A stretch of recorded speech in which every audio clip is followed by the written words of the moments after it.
Let's get underway. Welcome to Planning and Housing Committee meeting number 21. It's a lucky number. It is 21. I'll let others explain the numerology. We acknowledge that Ottawa is located on unceded territory of the Algonquin and Anishinaabe Nation, whose culture and presence have nurtured this land and continue to nurture this land. Il est important de souligner que la ville d'Ottawa se trouve sur un territoire non cédé de la nation algonquine Anishinaabe, dont la culture et la présence ont enrichi et continuent d'enrichir ces terres. Kelly, could I ask for a roll call, please? Councillor Brockington? Councillor Curry? Here. Councillor Dudas? I'm here. Councillor Johnson? Here. Councillor Kavanaugh? Present. Councillor Kelly? Present. Councillor Kitts? Here. Councillor Lowe? Councillor Tierney? Present.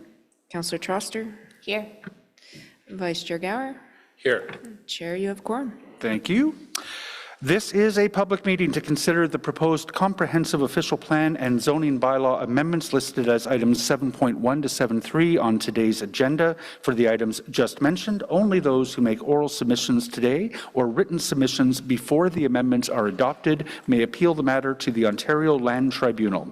In addition, the applicant may appeal the matter to the Ontario Land Tribunal if Council does not adopt an amendment within 90 days of receipt of the application for a zoning bylaw amendment and 120 days for an official plan amendment.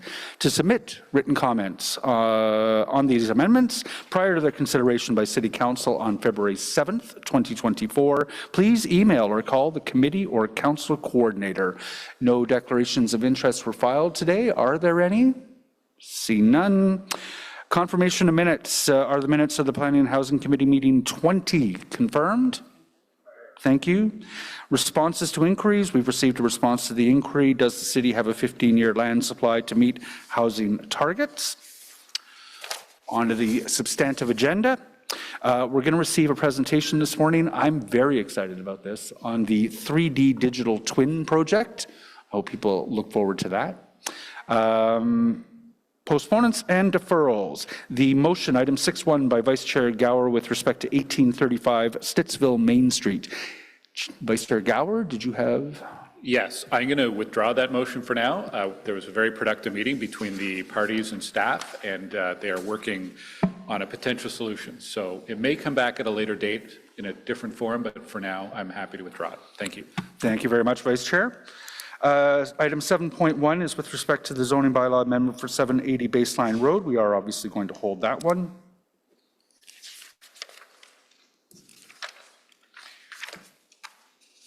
The bylaw amendment for 16 Edgewater Street. There is one public delegation who is registered to speak. Are they in attendance? So we're going to hold that one. The zoning bylaw amendment at 991 Carling Avenue. Did any members wish to hold that one? There are no presentation, no delegations, or we have received correspondence from the Civic Hospital Neighborhood Association. Seeing no desire to hold that one, Christine with Q9 Planning and Design, if the committee is prepared to carry this, do you still wish to speak? No, I do not, Chair Lieber.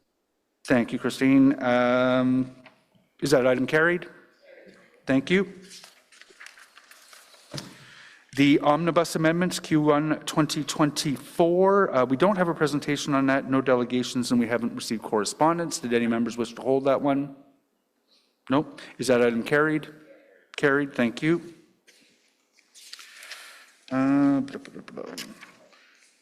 Just noting that there is a status update on the agenda for the Planning and Housing Committee inquiries and motions.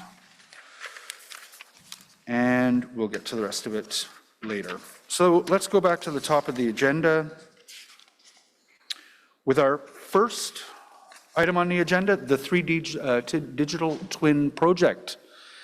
We need to, thank you, Kelly. We need to add this one to the agenda to receive the presentation. So there is a procedural motion. Vice Chair? Be it resolved that the Planning and Housing Committee waive the rules of procedure to receive the presentation from Planning, Real Estate, and Economic Development Department, Right-of-Way, Heritage, and Urban Design regarding progress on the 3D digital twin project and a live demonstration at today's meeting, and dispense with the requirement to provide a separate written report on this presentation. Is that carried? Carried. Thank you. To the team, could you introduce yourselves and give us the presentation? We're in your hands. Thank you, Chair, and for the opportunity to come to present to you on the digital twin. My name is Randall Roger, and I manage the geospatial team here at the City of Ottawa. And to my right is JF Dion, who's a geospatial strategist on my team, and Esther Perron, who's also a geospatial strategist. So I'll move to the next slide here. It's not showing up, but so the geospatial team is embedded, so one more slide, I apologize for that, yeah, okay. So the geospatial team is embedded within Planning, Real Estate, Economic Development. You don't often see us at committee, but you are very familiar with our work. We do everything from the aerial acquisition program to the zoning location maps. I'll go to the next slide here. So let's get to the heart of the matter. What is a digital twin? You can find many definitions of a digital twin, but for us, it's a 3D geospatial model of Ottawa. Why are we building this? There's two main drivers. One is in support of developing the new consolidated zoning bylaw. The other one was for the official plan, where we received direction to provide better numerical and visual analysis for all projects. And I want you to think about that. What does that mean? And for us, there's kind of three pillars to that. It's about big data. So there's lots of information that goes into these types of projects. It's data science, so it's having the tools and the technology to work with that data and the complexity of information, because cities are very complex systems. And then the power of location. So where are things happening? In a municipality, that's often the first question we ask, where is that occurring? And so we're bringing that all together in a visual and immersive environment that's more intuitive to us as humans. We deal in a 3D environment. We don't see things often in 2D, even though they're presented to us often that way at committees and council. So I'll flip to the next slide. And I think it's very important. I wanted to share with you about our aerial acquisition program and reality capture and data intelligence. So that provides the foundation for this system. We need a good surface for our digital twin because we place stuff on that surface, above and below. What's below, that's our utilities. And my team also manages the composite utility program here at the City of Ottawa. So what's encompassed in that aerial acquisition program, which I wanted to thank Council for continuing to fund that program, that's drones, aerial photography, LiDAR, and satellite imagery. We're bringing big volumes of data together and processing that for use in the digital twin and for infrastructure, capital construction, and even in the Office of Emergency Management. One of the places that we want to head with the acquisition program this summer is we're looking at mobile collection. Most people are familiar with Google Maps. Google Maps is not an intelligent way to work with that data. By adding LiDAR, we can then begin to measure and do analytics and pull features out like cracks in the road automatically. So our team is very happy to have the machines do the work for us because it's such large volumes of data. Yeah, next slide. Sorry, thank you. So I wanted to kind of focus, obviously this is the planning committee, and we wanted to bring to you some of the ideas of how we're going to see the changes. It's a very transformational change in how not only we work, but the people that we collaborate work and deal with that information. It's very difficult to see up here, and even if you could see it clearly, it's a jumble of numbers. And when you look at that, it takes work to understand what that means. So that's how we derive the heights. And as humans, it's very tough for us to decipher the frontage, the setbacks, the side yard, adjacent uses. So let's have the computer do that for us. So we breathe life into that, and we present it, which is the image on the right, in 3D. So it becomes intuitive what we're dealing with in terms of heights of what we're proposing in our visionary document and through the new zoning bylaw, but provides the teeth to see how that grows. So we need to understand the current situation, what's our density, to what we're proposing around the hubs, corridors, and Main Street. So it's very human focused, so we have that realism and we see things in context. So not only can I see table 7, but I can see that corresponding secondary plan in that area. So bringing that information out of those policy documents, putting it into an environment where I can see and compare it and understand how it is in the real world, that's the beauty and the power of the digital twin. Next slide. The next slide is part of our new terms of reference. So we're asking developers, and I believe it's 5 stories and above, to provide their building information models. When you lay that in the twin, it's now horizontally and vertically accurate. So it's on that surface. So I know exactly the height, and I can show the parking and the units above, and I can attach metrics to that model. So I can do floor space indexes. But some of the stuff becomes really intuitive. Shadow analysis, those tools are built in. So you're speeding up and helping in the development review process by having the digital twin model available for staff. And that's our goal, is making it available to them. And then you can layer on IoT, so smart sensors, so the buildings can report back. So now I am proactive in my planning versus reactive. It could be a sensor on the river, so I know how fast the river's rising for flooding. Lots of good applications for this. If we flip to the next slide. The digital twin is about collaboration. So while it has great impact for planning, it's helpful across the city. And I tried to provide a few examples here for you to see how we're providing mobile tools for our inspectors to go out into the field, working with our partners in public health on heat islands mapping to slope stability around Bilberry Creek. So that's an example of where we put a drone out to collect high detail that can penetrate the coverage. And so we get an excellent idea of the surface and area where there is slope stability issues. So right across the board from EOC to operations. And I threw in a little one there on the bottom left where we're going out and scanning the salt domes. I'm sure all of us appreciate not slipping on the sidewalks, and the crews are doing great work in there. So I just wanted to give you the idea. It's about collaboration, and it helps everybody across the city. And I'll go to the next slide. So this is a really simplified roadmap. Where we are is in the middle. We're working with our colleagues in IT. We're testing Portal. That's the back-end servers that allow this data to be pushed out to staff. So we're hoping that that will be up and running, the testing phase, and we can begin to load our data into this environment. We haven't been waiting for that environment. We've been using it, as I said, to help build the new zoning bylaw, track OP policies, tree canopies. But that's where we're going with this. So we'll release, hopefully later this year, internal tools for staff in development review, eventually a public-facing interface for engagement and improving transparency, and then obviously the integration of the approved new zoning bylaw. So that's where we are and where we're going. And I'll just switch to the next slide here.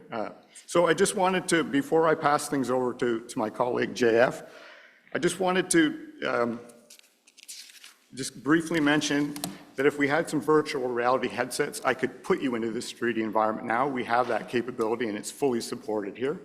But we're going to do the next best thing. JF is going to provide you a live demo, and you can see the big data, the data science, the power of location, providing you with better visual and numerical analysis. So without further ado, I will pass it over to JF, who's, you know, it's a live demo, so we've got our fingers crossed, and hopefully we'll see it on the screen here shortly.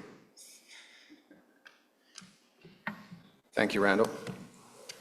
So you'll probably recognize some of the tools that are on the screen. We're using the same backend as our existing GIS solution.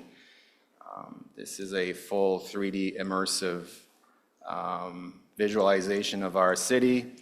Whether you're in Constance Bay, Navan, or downtown, you'll get the same level of detail on each of these buildings. They're all attributed, have all the information connected to them, and we can build, push information directly to them, and I'll show you a few examples. I'm gonna have to run through this. Here's our dense 3D mesh a la Google, generated from our 3D imagery that we're now collecting yearly at 6 centimeters. And so this very defined environment is covering all of our urban area from Richmond to Cumberland to Stittsville. One of the main focus for the initial steps is to verticalize all of our existing regulations, for example, sight lines to Parliament Hill and maximum height for all of our downtown core. And this as a internal team work change, we're now creating all of our zoning schedule in 3D. So it's a big change management also on the production side of our data. We're actually creating data in 3D now, which is really exciting. Existing zoning can now also be seen in 3D. This is our existing zoning bylaw, although I'm pulling it from our existing infrastructure, but making it in 3D, giving it some depth and, very, you can zoom anywhere to anywhere and see things from a completely different perspective. We're pushing the data to all of our building across the city. Here's year built, but we can also push all of our existing studies. Here's an example of the 15-minute neighborhood, and you can quickly see where we might have some service deserts in some of the harder to get street neighborhoods. Procedural modeling, here's table 7 in an area of the city where we can quickly, from tables, create setbacks, height volumes, create how much space we can generate from each of these designation. And these tables are very variable, so we can create different podiums, different angles. And so this is where we're going to do a lot of work in the next couple of months with draft 1 coming out and working with our partners to provide them with advanced analytic tools. We can create designs and concept plans in massing and then bring them back all into that environment where we can quickly create visualization. All of these elevations are connected to space use types that are connected to metrics. And what we can do, I'll show you a quick example, is we can create some dashboards and some scenarios from a small concept to a full build-out plan. And this is obviously not something that is current, it's in our testing phase, but we're creating those metrics, and those metrics can be passed around, modified, adjusted to a simple building or to the complete neighborhood. Very, very powerful tool. Got to run here. Talking about reality capture, Bank Street looking south from Riverside. What if? So we scan the city, the street for about 4 kilometers. We classified the data, and what if we took the power lines out? And so this is a very powerful way of sharing visuals to clients, partners, and in the future, our constituents.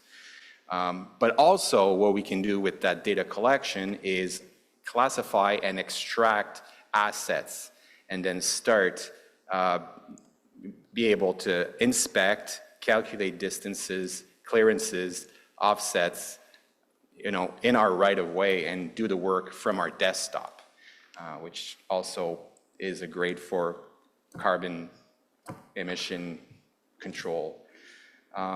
Development review, we talked about BIM models. We can import BIM models in our 3D model, do some visualization, calculation, shadow analysis, clipping, 3D aspect, sight lines. We can go underground, visualize if we have infrastructure in the way, And actually, we loaded the geological, geotechnical borals that should show up. Here we go. We got one right here. All of the data that's being collected right now, either through existing projects, new projects, are going into the new geotechnical database. And those are imported directly in the Twin. We can go into our underground infrastructure. So if this loads quickly, we should be in Rideau Station in 3, 2, 1. Still waiting.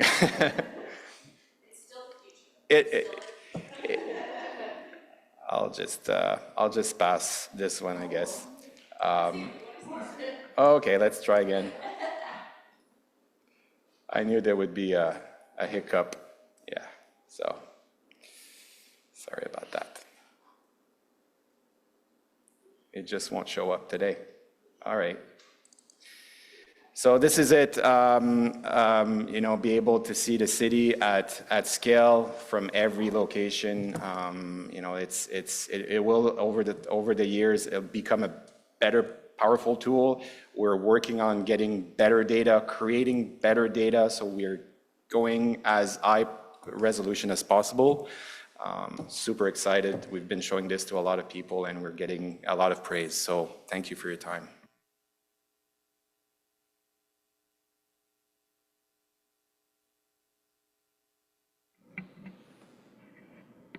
That's it? That's it, as if, eh? I'm sorry, I just need to pull up my speakers. Okay, thank you very much for that. I think the team's excitement is evident, and I'm certainly hearing a lot from the committee, just in terms of some excitement, even as you're presenting. Councillor Curry. Thank you very much. I was really waiting for this presentation. It's so exciting. You guys do amazing work, and this is the future for sure. I have two questions, somewhat of like Debbie Downer questions, but one of them is in terms of security and who has access to all of this intimate data. So that's my first question. My second question is, we always talk about difference between outputs and outcomes, and you know, you thanked the council for funding this, an absolutely smart plan for us to fund it. At the end of the day, where do we see the outcome being increased savings for the city and or developers in terms of saving money, not having to put in so many applications because all that information is already known?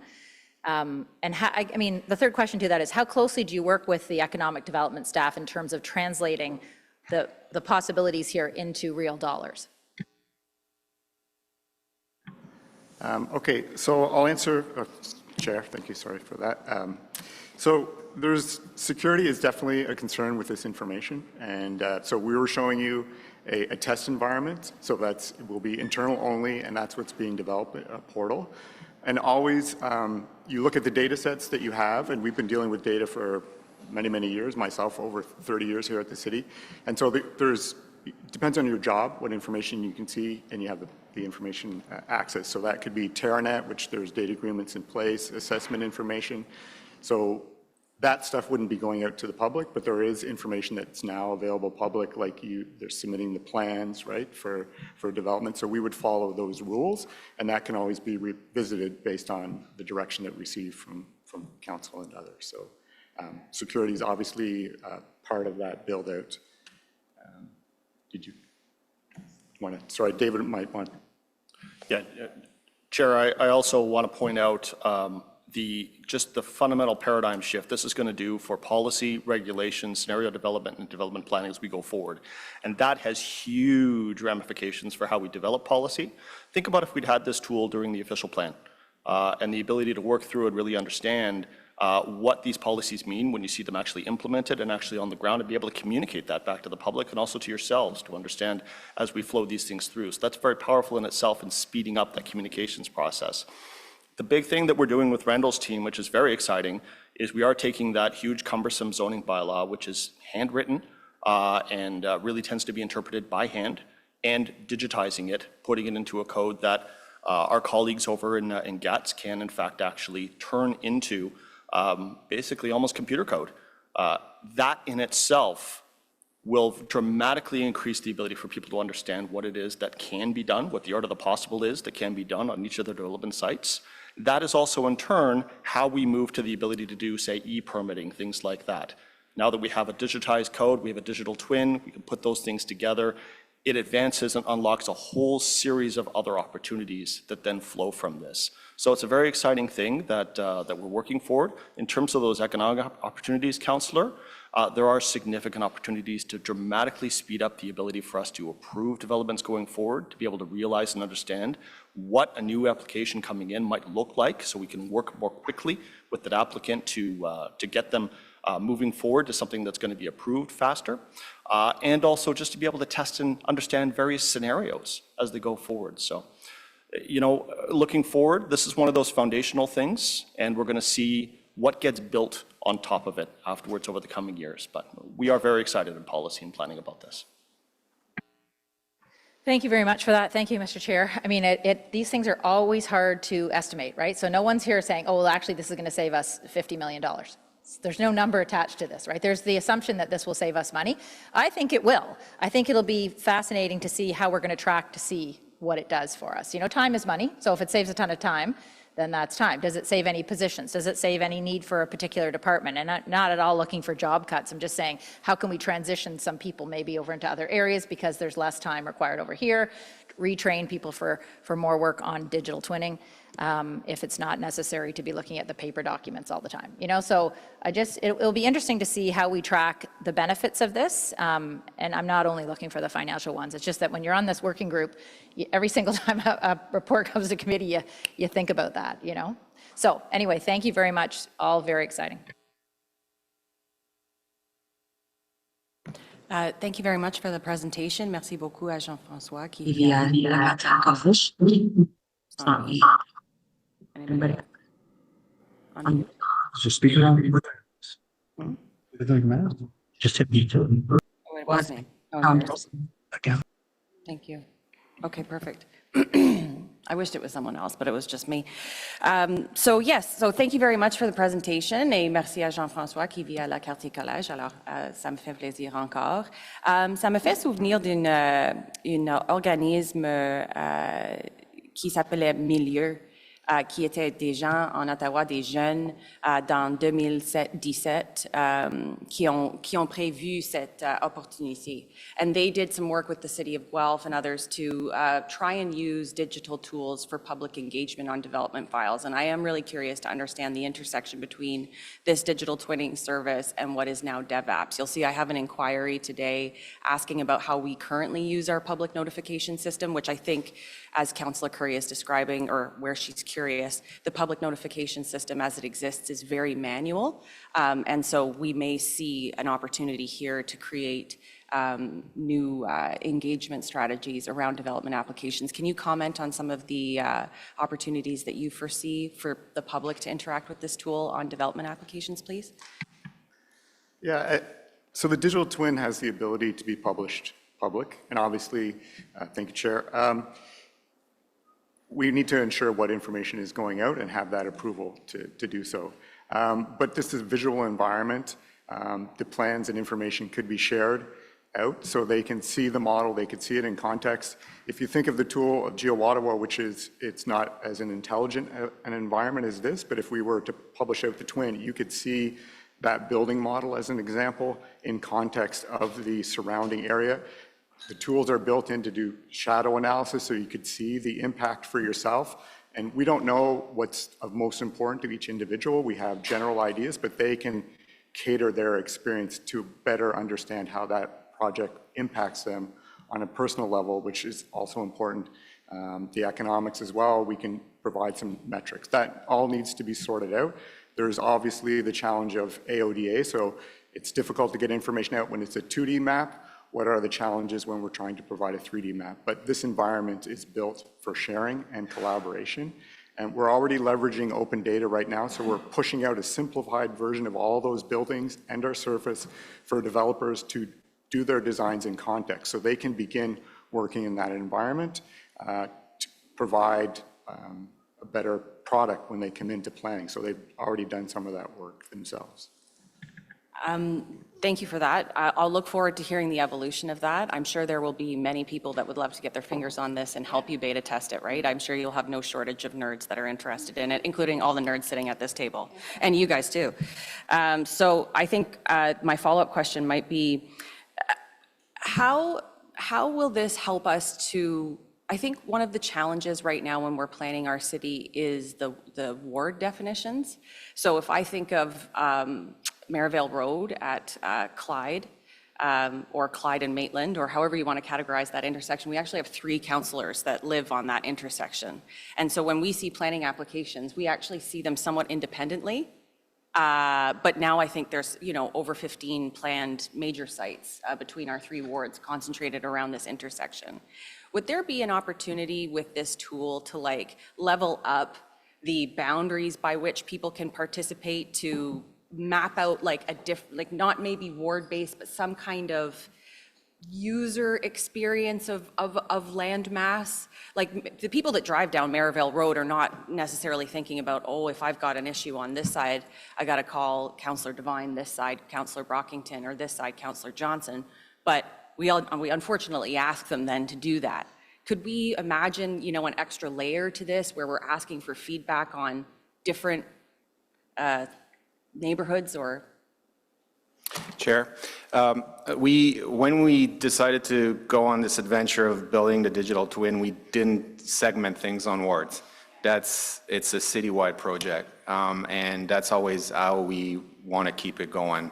Our group GATS also manages on the operational side the key mapping process, and so for us to insert that additional information of massing a simple 2D to 3D building in that future digital twin through the regular, development process is already in our books. So in the process of applying, getting things approved, you'll see a citywide massing of those future projects being built in the twin.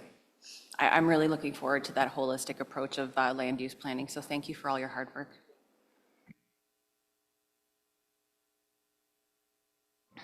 Thanks, Chair.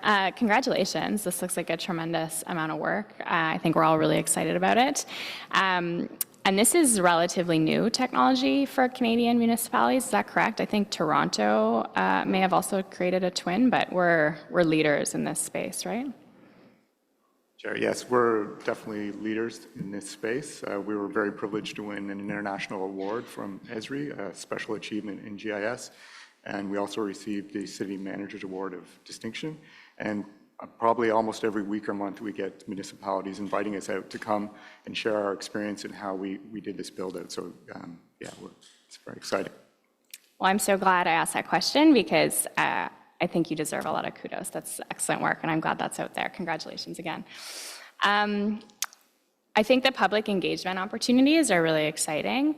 And this may be more of a question for David or Derek, but I'm wondering how this tool will be used to inform planning decisions. You talked about that a little bit, David, but I often say what works on paper doesn't necessarily work on practice, or when we're reviewing applications in isolation, we miss sort of that broader neighborhood context, which is why I'm a big fan of site visits and dragging staff out to the site. But this feels like it gives that context that is missing. So, for example, if we have a zoning bylaw amendment for an area that doesn't have, to change from commercial to residential zoning in an area where we can see is void of, that 15-minute neighborhood commercial component, would this tool be used to sort of make a case for that? Chair, yes, I definitely do see that as being the path that we are going down as we go forward. When you look at what we generally produce for these public consultation activities, things like that, they're tough to read. They are, almost Terminator level kind of stuff. It's flat 2D stuff. That's not how people see the world. So the idea, and we do renderings and concepts and things like that, we generally tend to be hand drawn and stuff like that. But this is the ability to really do and see and really get a sense of what's actually being proposed. If we go forward with future secondary plan initiatives, having this tool in our back pocket to the previous question, allows for people to be able to turn on layers and understand what ifs and see how the policy actually might manifest itself in different ways. And that's going to be a really powerful tool as we go forward. Royce, did you want to chime in? Yeah, Chair, just on a secondary plan example, so we're using this as sort of a test for Lincoln Fields, for example, and we're able to see, and so typically when we do a secondary plan, we look at the secondary plan area, but now we have the ability to look at beyond that secondary plan, and how is the proposed components in that area fit in with the rest of the neighborhood, and how that rest of the neighborhood might build up, and as Dave has suggested, what scenarios can we test? So we are sort of trying to find how we can use this as part of the public consultation and also part of the planning process as we move forward, using the secondary plans as an example. Okay, great. So this will kind of become baked into the process by which planners will do their work. This will be. I think that's fair to say that we will definitely look at this. I don't know if it's going to be an absolute business rule. It's very much like another tool that planners will use, such as Ottawa. It would just be an automatic thing that people want to reference in order to use to help visualize change in an area. Okay, thank you for that. Very exciting. My last question, a kind of a nerdy question. Do you need like a supercomputer to run this, or will anybody be able to sort of log on like Ottawa? Yeah, the back-end data processing to create the model and work with it does require a significant computer, but pushing it out, it's web-based, and so if you have a computer that can handle the web-based, it's no special plugins. You can work with this information, and we're always trying to find ways to speed up that data, so there's ways to accelerate it when it's pushed out. So knowing who's going to be using it. If you're an engineering firm, you need the full detail and the richness of it, but we scale that information down in order for public engagement and to not tilt people's computers. Awesome. Congrats again. Thanks very much. Thank you so much. So I share the general sentiment around the table. This is very exciting. Kudos on an amazing project. So I just want to ask you if you think this scenario is realistic, because as Councillor Johnson said, this would be a great public engagement opportunity. And I know I have very active planning committees within my community associations. And and a lot of the important nuts and bolts discussion happens in the pre-consultation phase, right? So if they could sit down with the developer and with city staff and say, well, what would it look like if you raised the podium? What if you angled the building? What if we moved the setback? Like, is that something you anticipate we could do in real time and that residents could do? Because that would be incredibly cool. Because very often, a perfect example, we have a really complex development that's going to be going in near Plant Community Center, the 1010 Somerset development. And I'm constantly hearing, well, what if you moved the school here and flipped it with the building? Or what if you put the tower behind there? And it's really hard to explain why this is, like, what that would do. And it would be so cool with the development if in real time we could move the Lego or the Tetris pieces around and they could say, oh yeah, you're right, okay, that would shadow the fields, Do you anticipate that being a use that we could do in the future? Chair, we've already started doing this type of exercise with some of the planners, thinking of large secondary planned visualization at pre-consultation. So we're starting to embed some of the technology already in some of our planners' hands. Yeah, anything else you want to add on this one? Well, I think we're not the planners, so we're not involved in that step, but we're definitely building the tools to give them that capability. And I can envision that, yes, exactly that. That's the power of the digital twin, is that you can provide alternate scenarios, move things around, change your perspective, show the sun shadow analysis. So I think it has the ideal makings to allow that, and then it would be up to obviously planning and others to implement that. That's amazing, because I think that's what we need, because the number of times I hear, well, why couldn't you do it that way? Or why can't you move that building?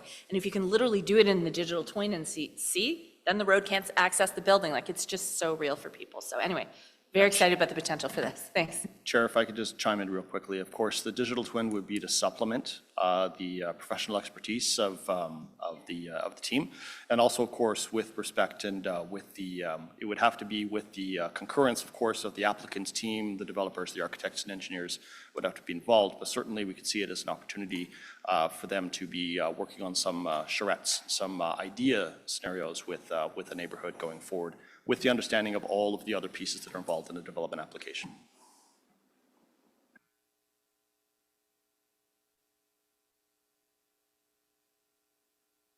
Thank you, Mr. Chair, and thank you for the presentation today. It's quite enlightening, and someone just reminded me, back in the day, we were actually very helpful with the Federation of Canadian Municipalities when it came to national inventories of infrastructure.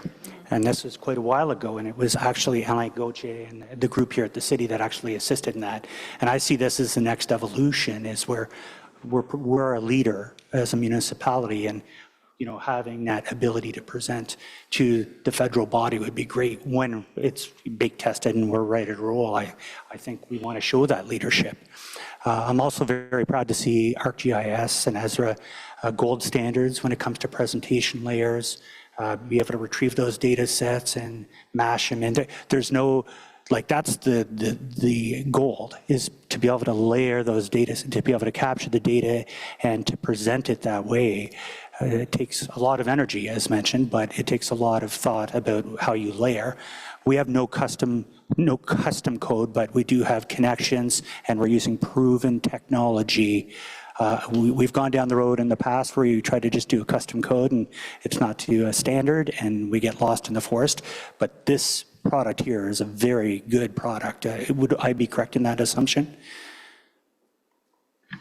Chair, yes, we are leveraging the Esri Enterprise Agreement here at the City of Ottawa, and that's the backbone of this technology, which has been proven here at the city and basically across the world. I think I read somewhere that they have 350,000 users, so it is a gold standard for sure. That's amazing. The fact that we could leverage that technology and create and brain all that into this mirroring model is very terrific, and I appreciate that. We use it for our snowplow tracking now as well. So the city is really getting on board with a proven product here, and I just want to thank you folks for coming out today.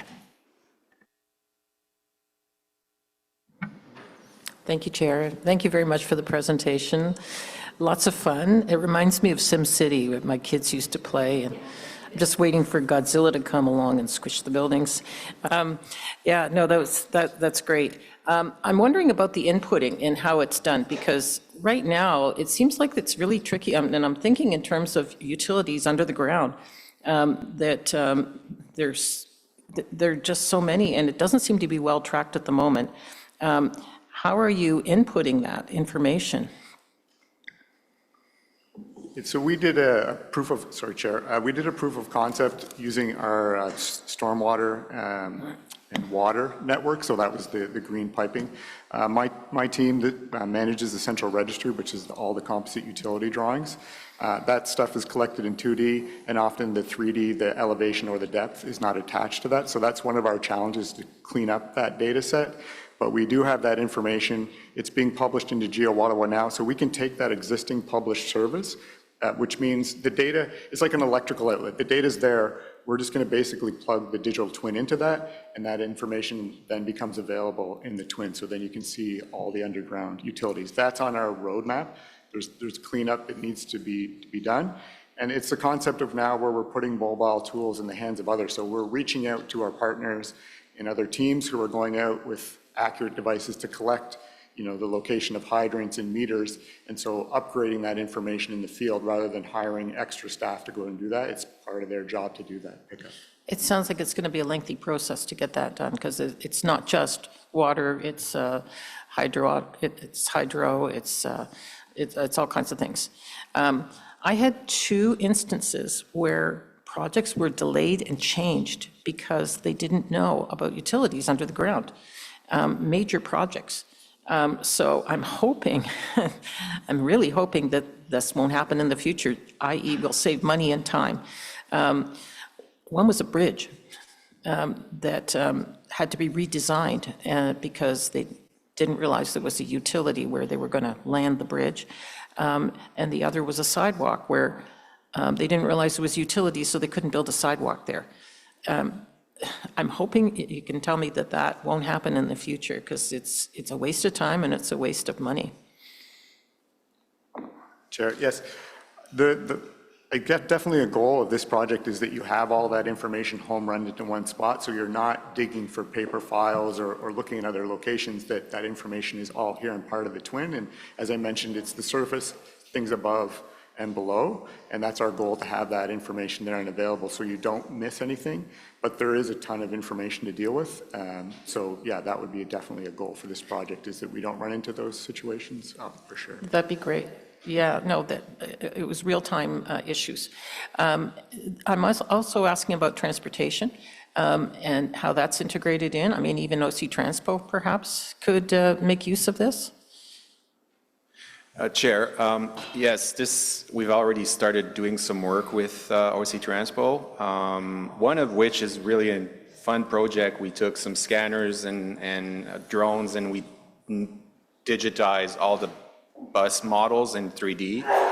And the next step is to get the new GTFS RT real-time live stream and create one of the IoT live feed into the twin, so you'll see buses going in real time. Think about fleet, think about water meters. All of these IoT devices can now be fed into the twin, and we're basically blowing up all the silos in the city into one 3D environment where we can interact between, a main line just broke, are there buses coming in, and then have automated reporting. So it opens up a new environment, a new ecosystem, but this IoT real-time feed is the next step.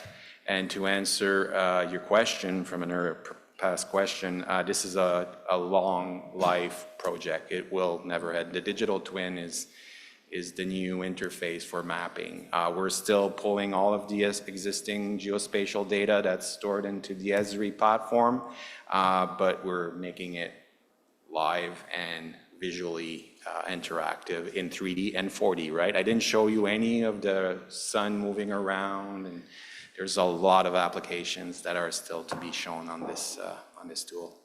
Thank you. And so for transportation planning as well, like cycle lanes, et cetera, would be included. Okay, thank you very much. Actually, Chair, just one last point. Yeah. I did a presentation at the Climate Change and Resiliency Committee, and they brought the question about creating new pathways for cycling. And I said, well, with our forestry data in the twin, with all our shadow analysis, we can propose optimized bike lanes where we have the most shadowed areas in the city. So there's a lot of things we can still develop from the data we're developing every day. Actually, that's a good point about trees, because in developing and creating new infrastructure, just knowing underground, how it interferes with established trees. I'm always getting that, of course, when projects go forward. And it seems like that would be helpful, like to really understand how much room they need. Is that part of the consideration? Chair, I can just add, we're presently reviewing the 2023-2024 canopy coverage with natural system. Okay. I'm not a forester, but we're working closely with the forestry, both in planning and public works, and our 3D mobile capture program, where we'll collect all these 3D points, will give us a real detailed look of where our tree canopy is and the condition of it. And how to protect it. Yes, yeah. Exactly. Okay, thank you. Thank you, Councillor Kavanaugh. Councillor Derouz. Good morning, Chair. Thank you very much. This is very exciting, and congratulations. It's a very important project, the digital twin, and I know that you're the lead in the Canadian municipality. My question will be, is that something that we use also in rural area? Are we expanding it to our rural area, or just going to be in urban and suburb? Chair, as I explained earlier in my presentation, the 3D schematic models cover every single square kilometer of the city. We try to get as much detail on the built information as possible.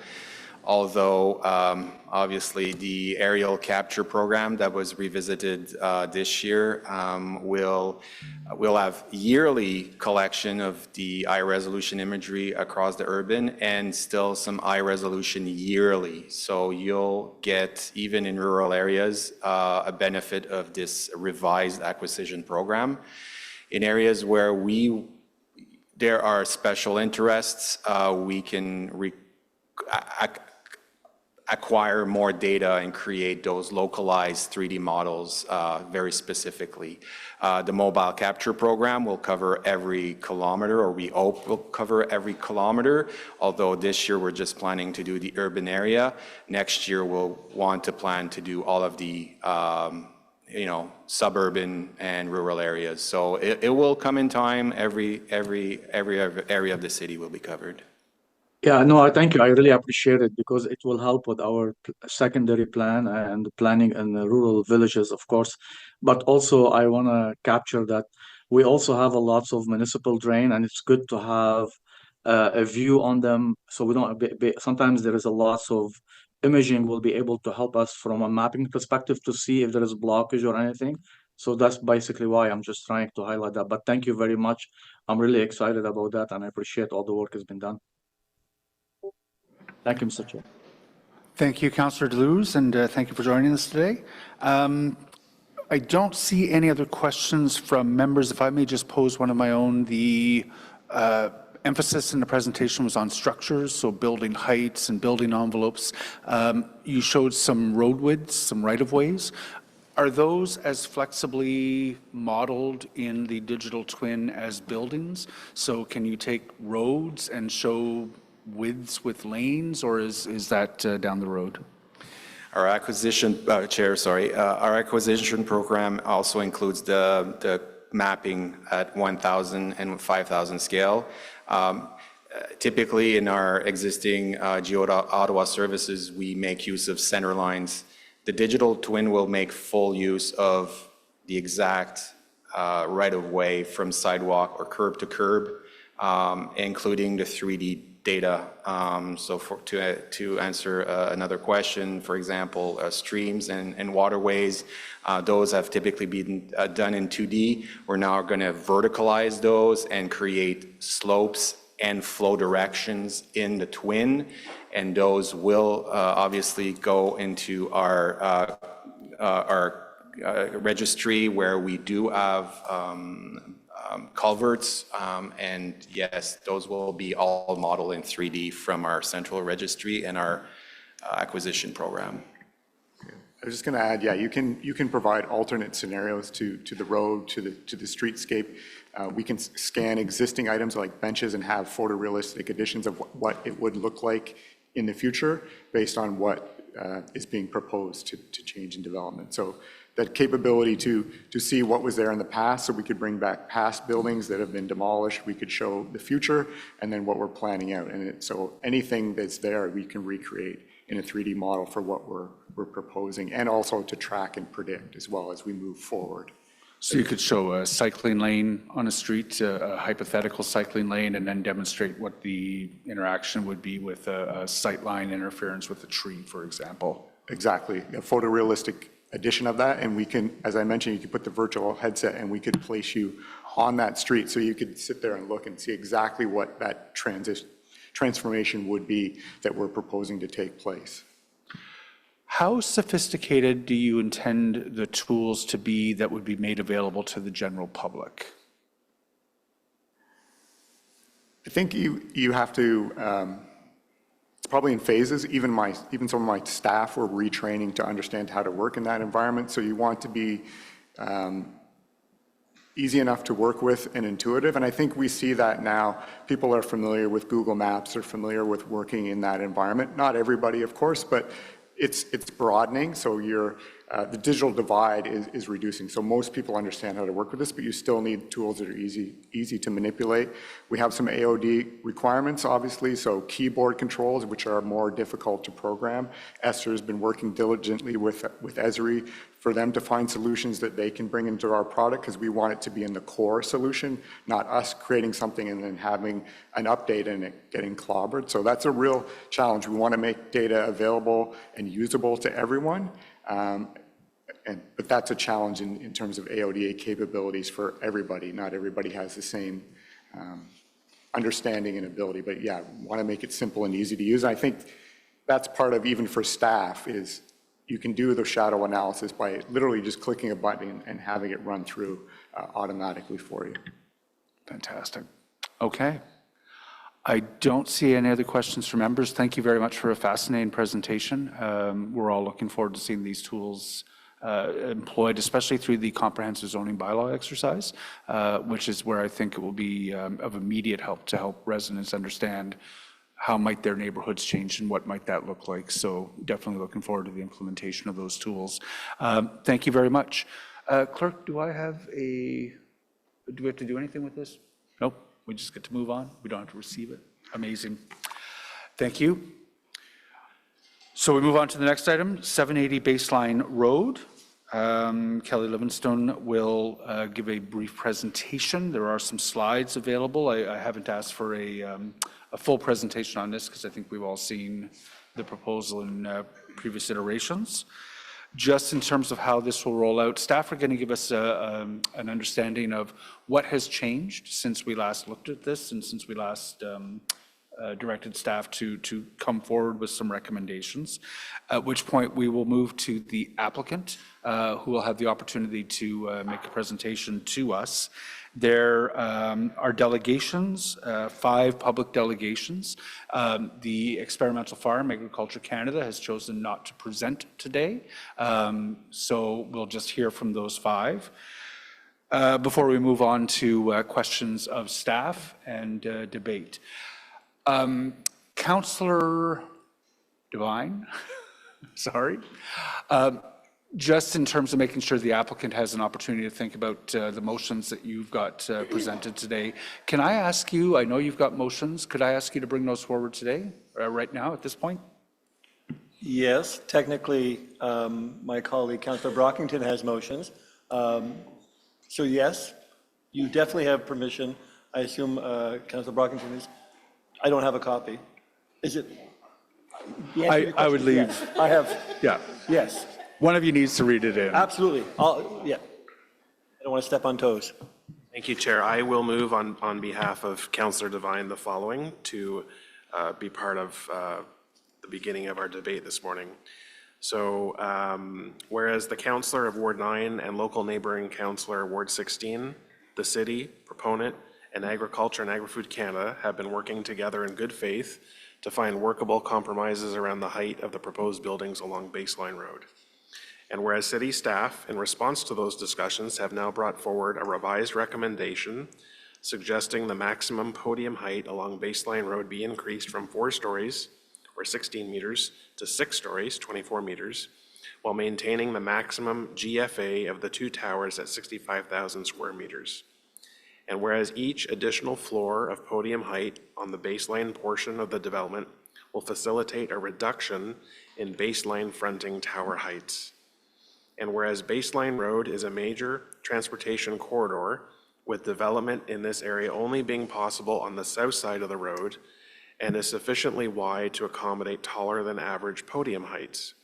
Therefore, be it resolved that the Planning and Housing Committee increase the maximum allowable podium height fronting Baseline Road by 1 additional story by amending item 8 of the proposed zoning exception to read, quote, maximum podium height within the first 30-meter setback from Baseline Road or Fisher Avenue is 7 stories and 28 meters.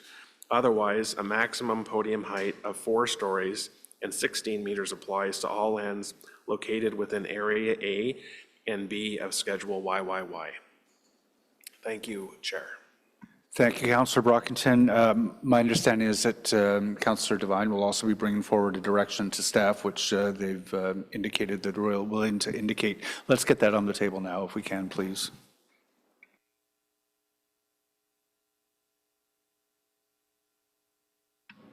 So, Chair, again, on behalf of Councillor Devine, this is direction. Therefore, be it resolved that planning staff be directed to undertake discussions with the owner of 780 Baseline Road and representatives of Agriculture Agri-Food Canada with respect to the design of the Phase 2 buildings prior to the submission of a site plan application for that phase, and that staff prepare a memo back to Planning and Housing Committee to provide an update on the outcome of these discussions prior to the end of this term of council or submission of a site plan, whichever comes first. Thank you. Thank you very much, Councillor Brockington. We'll wait until we've heard everything, and I'll ask staff to accept that formally. In the motion, there is reference to GFA for the benefit of our millions of viewers worldwide on YouTube. Kelly, what is GFA? Me? Is this thing on? Okay. GFA stands for gross floor area. Gross floor area? Gross floor area. Thank you very much. So with that, Kelly, you have a brief presentation for us. Thank you, Chair. I'll wait for are there slides to be presented? Okay, I'll wait for those. Okay, thank you very much. Good morning, Chair and members of the committee. I'm Kelly Livingstone, a development planner with the city, and I'm joined today by my heritage planning colleague, Luis Suarez. We're here to present to you the details of the proposed zoning bylaw amendment for Phase 2 of the 790 Baseline Road application, for which committee considered Phase 1 last year on November 29th. Next slide, please. As explained at that November 29th committee meeting, the subject lands are located at the southwest corner of Baseline Road and Fisher Avenue. Next slide. The full build-out of the site includes 3 high-rise mixed-use buildings at maximum heights of 24, 24, and 32 stories. At the previous meeting, staff provided a recommendation for the first phase of development only, and that's indicated in blue on the slide, which was for a 24-story with frontage to Fisher Avenue. Today, a recommendation for Phase 2 is before you. That's the area highlighted in orange on the slide, which includes the 24 and 32 stories along Baseline Road. Next slide.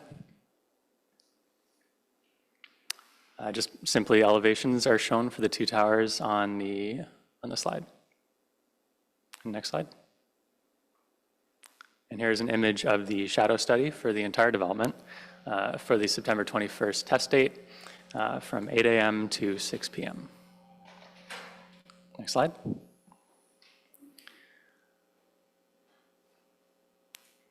Phase 1 was approved, of course, by Planning and Housing Committee on November 29th last year. The schedule and zoning change are shown on the slide. There were no appeals to that, and the bylaw is now in effect. Next slide. And as a reminder, staff were directed by motion to report back with recommendations on the remainder of these 780 baseline lands by today, January 31st. And next slide. Since the previous Planning and Housing Committee meeting, both the applicant and staff have worked expeditiously to resolve the remaining issues. These, as you'll recall, are related primarily to the heritage impact assessment and shadowing from the development on the central experimental farm. I'll now pass it over to my colleague, Luis. Thanks, Kelly. Through you, Chair. So to start, I just want to clarify that the subject property 780 baseline is not designated under the Ontario Heritage Act. So a heritage permit application for this application is not required. That being said, it is a National Historic Site. The Central Experimental Farm is a National Historic Site. So the city requested that the applicant submit a heritage impact assessment to evaluate the development's regard for the cultural heritage value as defined in the Central Experimental Farm's commemorative integrity statement. As Kelly mentioned, staff did not make a recommendation on the entirety of the application back in November because the heritage impact assessment originally concluded that shadowing produced by Phase 2 could have a potential adverse impact on the experimental fields, plots, and shelter belts, and it was not clear whether these impacts were acceptable. The heritage impact assessment also failed to adequately describe the mitigation measures that had been or could be implemented to minimize shadowing impacts. Since November, the applicant has updated their heritage impact assessment. It considers an engineering study that evaluates the potential effects of sunlight obstruction on AAFC research plots, and more importantly, it includes an analysis of the massing options and design considerations that were undertaken. This analysis concludes that design considerations related to tower heights and floor plates and tower separation were implemented in the design of the 3 towers throughout the design process to help mitigate shadow impact and maintain the heritage attributes of the Central Experimental Farm. Staff accept this conclusion.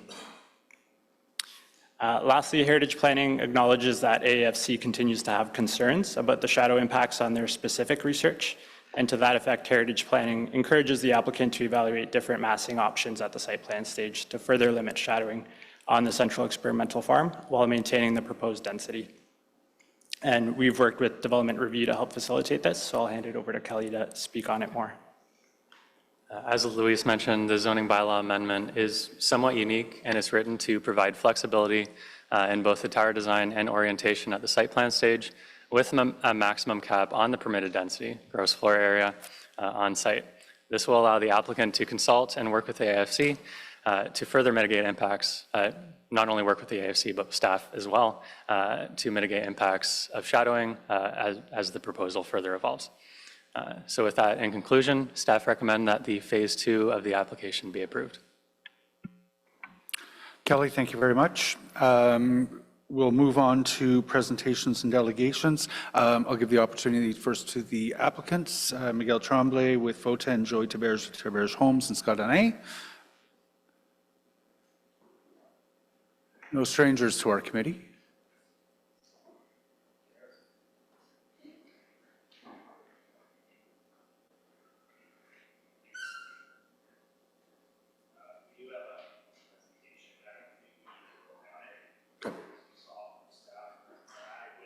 But I would ask the committee that our time not be consumed with our response to the motions that we've just seen. If the committee wants to ask us questions, that'd be great, but I don't want to use up our time, if that's okay. No, of course, I would anticipate that someone will ask you your response to the motions that are on the tables. So you have 5 minutes to use as you choose. Okay, so Joey will make some opening remarks, and then I'll conclude. We'll talk about the motions after. Everyone, so I'm Joey Taberge with the Taberge Group as the applicant. Little taking back, I haven't seen the motions now presented, but I guess we'll talk about that after. The recommendation that we've seen, I just want to mention, it's been a 2-year back and forth with the City of Ottawa, Allison Kelly, and their team. There's been a lot of mitigation and renderings done over the last couple of years, and I appreciate their help throughout this. Councillor Devine, we spoke a year ago when you got into council, and I think you stayed pretty consistent overall. We've worked well together. I appreciate that you mentioned right in day one you were supportive of the density, the site, and there was always a little back and forth about height and what the effects that would have. So I appreciate your help with that. And Ag Canada, we did finally get to meet about a month ago after the last committee. Pretty productive meeting, actually. They mentioned some of their concerns, and I shared what my concerns were, and we decided we would keep working together over the next few years when we get into the site plan on phase 2. So I just wanted to thank him for that. It's been a difficult file. I appreciate everyone's help on that. Thank you. So my comments may be a little bit more pointed. Again, I'm not interested in revisiting the policy analysis itemized in the staff report. I just want to revisit some of the comments that staff made in terms of how we got here from November. The heritage impact statement was revised specifically to assess the considerations of the central experimental farm for the 2 towers. Recall, as you will, too, that the massing was also a function of the community to the south. It was not just an attempt to satisfy the farm, but rather there was a lot of moving parts. The HIS is now rooted in the analysis and findings of the Miller engineering report. That report considered potential shadow impacts on the capabilities of the farm to conduct research. I want the committee to recall as well that this report, although helpful to our discussion and really to address the farm's discomfort, is not typical. It's not required in your official plan. There was no criteria or parameters as to how to do this study. Staff offered some of those, and the study was prepared with that in mind, but it was not an obligation. We think it was helpful to allow the HIS to focus on some of the heritage considerations. If you've read the Miller report, the findings essentially conclude that the shadow impacts are less than was anticipated by the farm, both in terms of intensity and area. The impacts are in an area that is already subject to variables including road salts, fumes, existing trees and things like that that contribute to shadowing. So there was already the area of concern. because the farm basically, the Miller report actually concluded that about 2 acres of the 1,000+ acres of the farm will be subject to a 20% reduction in sunlight, which the committee's burden here is to decide if that's reasonable and appropriate in light of some of your other objectives of achieving density near transit. And we've already covered in previous presentations that given that the farm owns the properties to the north of Baseline and the area to the south is largely single family, this is truly the only property that's going to contribute to densities at your future BRT station. You heard from staff that the impacts to the central experimental farm were acceptable, reasonable and mitigated. Some of the mitigation includes lowering the tower heights from the previous proposal, fiddling with the podium configurations and heights, reworking and reorganizing the site in terms of tower placement and tower footprints, and increasing the separation between the towers. All of those were important, again, in dealing with the transition to the community to the south, but they also had a positive effect on the central experimental farm and the concerns that they raised. So I'm out of time, so I'll leave my comments to that. Thank you. Thank you very much. Members of the committee, this is your opportunity to pose questions of the applicants. Councillor Tierney. Thank you, Mr. Chair. First of all, like usual committees, we come in and as much as we try to resolve things in advance or find some kind of agreement between all parties, this morning I walked in and I heard the rumblings that, oh yeah, there's a motion coming, which I have, only seen this morning. I guess the question is, the mover of the motion, maybe I'll ask later on, was this done in consultation with city officials? I mean, like city staff, not councillors' offices. And second, to the applicant, that would be you, Miguel. Have you worked on this? Because I was under this understanding there was some agreement on something with podium heights or something. Have you been part of this process with city staff or with the councillor's office? When have you seen this? Because these last minute things, it's always difficult to deal with. And we've already tested everything else. So in response to your question, Joey Taberge has been working with both the farm and the councillor. We did agree that the increase in podium height would be a helpful tool to start at the time of site plan, potentially distributing density a little differently modestly differently on the site. It would be helpful to see the motions in advance because the whereases are important as well.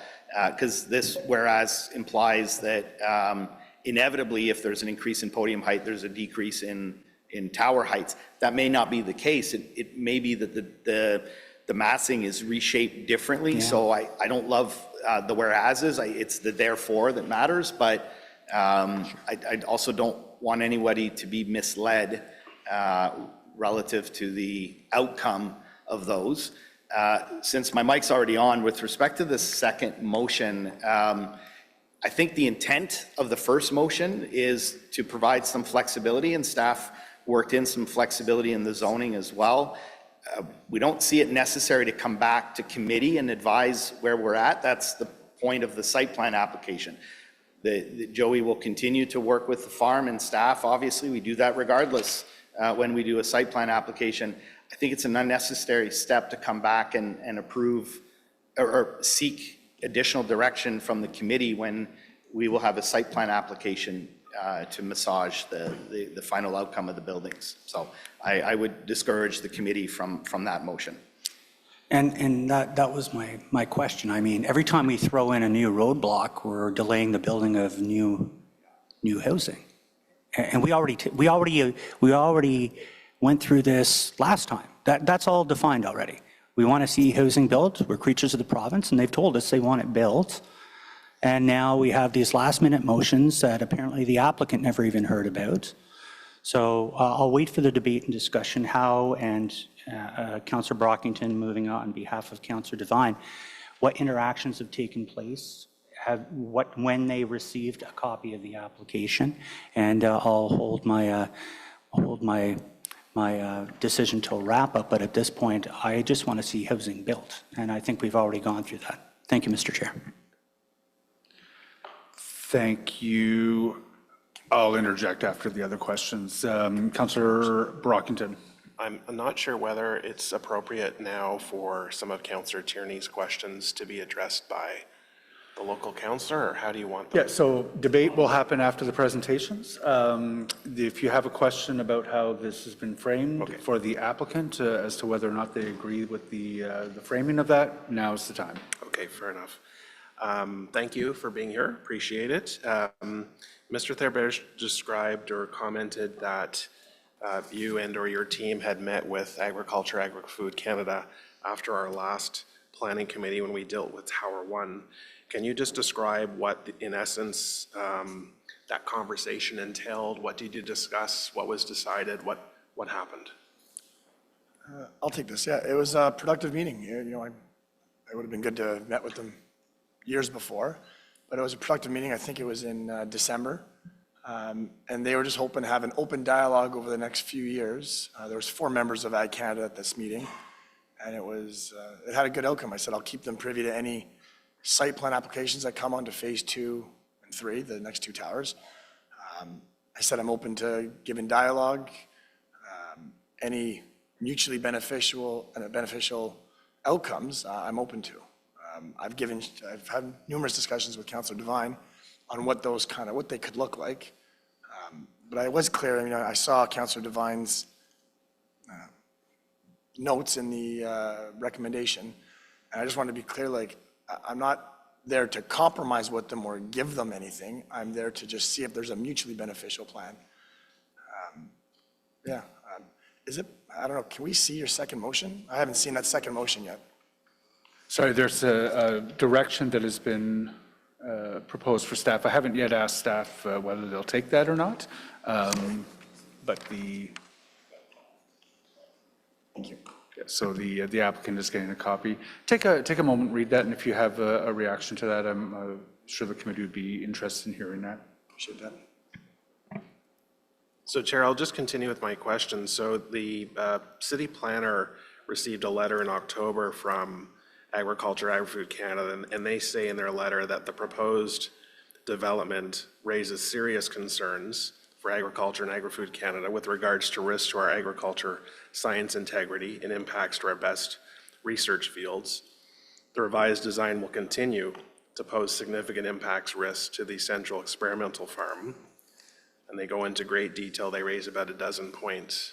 How do you respond to the experts who do the agriculture research at the farm who have serious concerns with the shadowing impacts on their lands?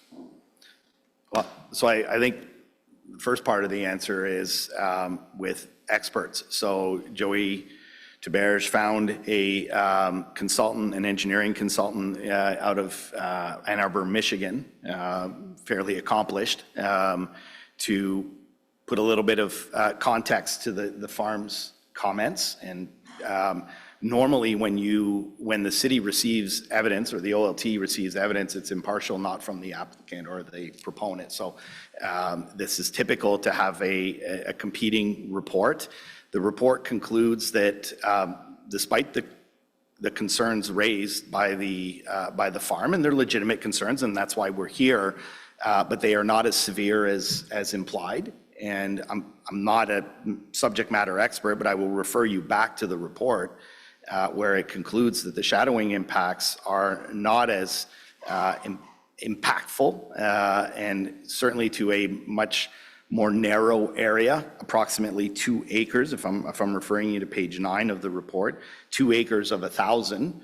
And these 2 acres are closest proximity to Baseline Road, which the report concludes is already impacted by road salts, pedestrian activity, fumes, and other variables, including existing trees and hedgerows that contribute to shadowing already on that 2 acres, so that the impacts are not as difficult to manage. I can read you the section if you want, and I think I will. The AAFC shade study estimates a range of 1% to about 20% reduction in sunlight caused by the proposed structures. The potential area of concern appears to be about 47 acres out of approximately 1,000 acres for the Central Experimental Farm site. Within the potential affected area, the 20% reduction would likely be limited to less than 2 acres. The average expected impact across the 47 acres from the 1,000 acres would likely be about 5% reduction in sunlight. So it's obviously very important for the farm to input into this, but I think it's also important for council to have a different perspective and an objective opinion from another consultant. Thank you. I appreciate you went out of the country to get an opinion from a group not based in Ottawa, and that you have discounted the actual people who do the agriculture research in Ottawa on behalf of Canadians who are saying that the shadow impacts of the proposed towers will yield detrimental impacts to their work. And so that's why I was curious when your client said he met with them a month after this letter was received, why that wasn't addressed, because they still firmly believe that there's going to be detrimental impacts. The Miller engineering study, as you say, concluded that the reduction in solar radiation by the proposed towers will not put research lands at risk. And they have 3 main conclusions in their report. 1, clouds in the sky, which will reduce solar radiation. 2, the literature cited shows that shade does not affect the yield. And 3, that the farm can do their crop research and breeding someplace else. So I want to go through these 3 points with the proponent now. The first point is clouds. So I'm going to read what a senior scientist at the farm has provided me, and I'd like to hear your reaction to his conclusions. The Miller engineering report tried to discount the shade study by introducing, quote, Ottawa average cloud cover to the calculation of minutes of sunlight lost on the research lands. The AAFC study calculated the amount of solar radiation lost as a percentage reduction in minutes of sunlight during the growing season. Clouds reduce solar radiation and net photosynthesis. This is true, but they do it on a random scale across a large geographic landscape. Farmers' fields experience clouds as well as the Central Experimental Farm research fields. However, shade cast by apartments make the lands unusable for research because of the variability of the shade. Sunlight will vary on a square meter basis, meaning that test plots that are side by side or across a pathway from each other will receive different amounts of sunlight during the growing season. Solar radiation is the driver of crop growth by affecting photosynthetic rates and yield. Of course, when you reduce sunlight, photosynthetic yields decrease, sugar production decreases, biomass and yield decrease. So what they're saying is there's a difference between cloud shade and apartment shade, and your study has focused on cloud shade. Do you have any comments on this? Again, at the onset of my comments, I tried to be explicit that I am not a subject matter expert. I'm relying on the report, and I'm also resisting the temptation to rely on I shouldn't say common sense, but the distinction between different kind of shades. I mean, I'm not in a position to offer any comments to that other than the report concludes that one is actually more manageable than the other because one is random, one is predictable. Again, am I in a position to assess whether one is worse than the other? No. But I do want to remind the committee as well that it wasn't the scope of the committee's review as well to assess a study that is not an obligation, but rather to be helpful to the debate. And again, and I probably will regret some of the comments I make today, but the farm as well has a vested interest in protecting their area. What this report concludes is that the area to be protected is actually much smaller than what the farm is anticipating, and that it corresponds to roughly 2 acres of property immediately abutting a new municipal transit station. And the burden that the city raised had. were concluding points in the Miller recommendation. One was clouds. I'm not an agriculture researcher, I'm an economist, but I know clouds move, apartment buildings don't.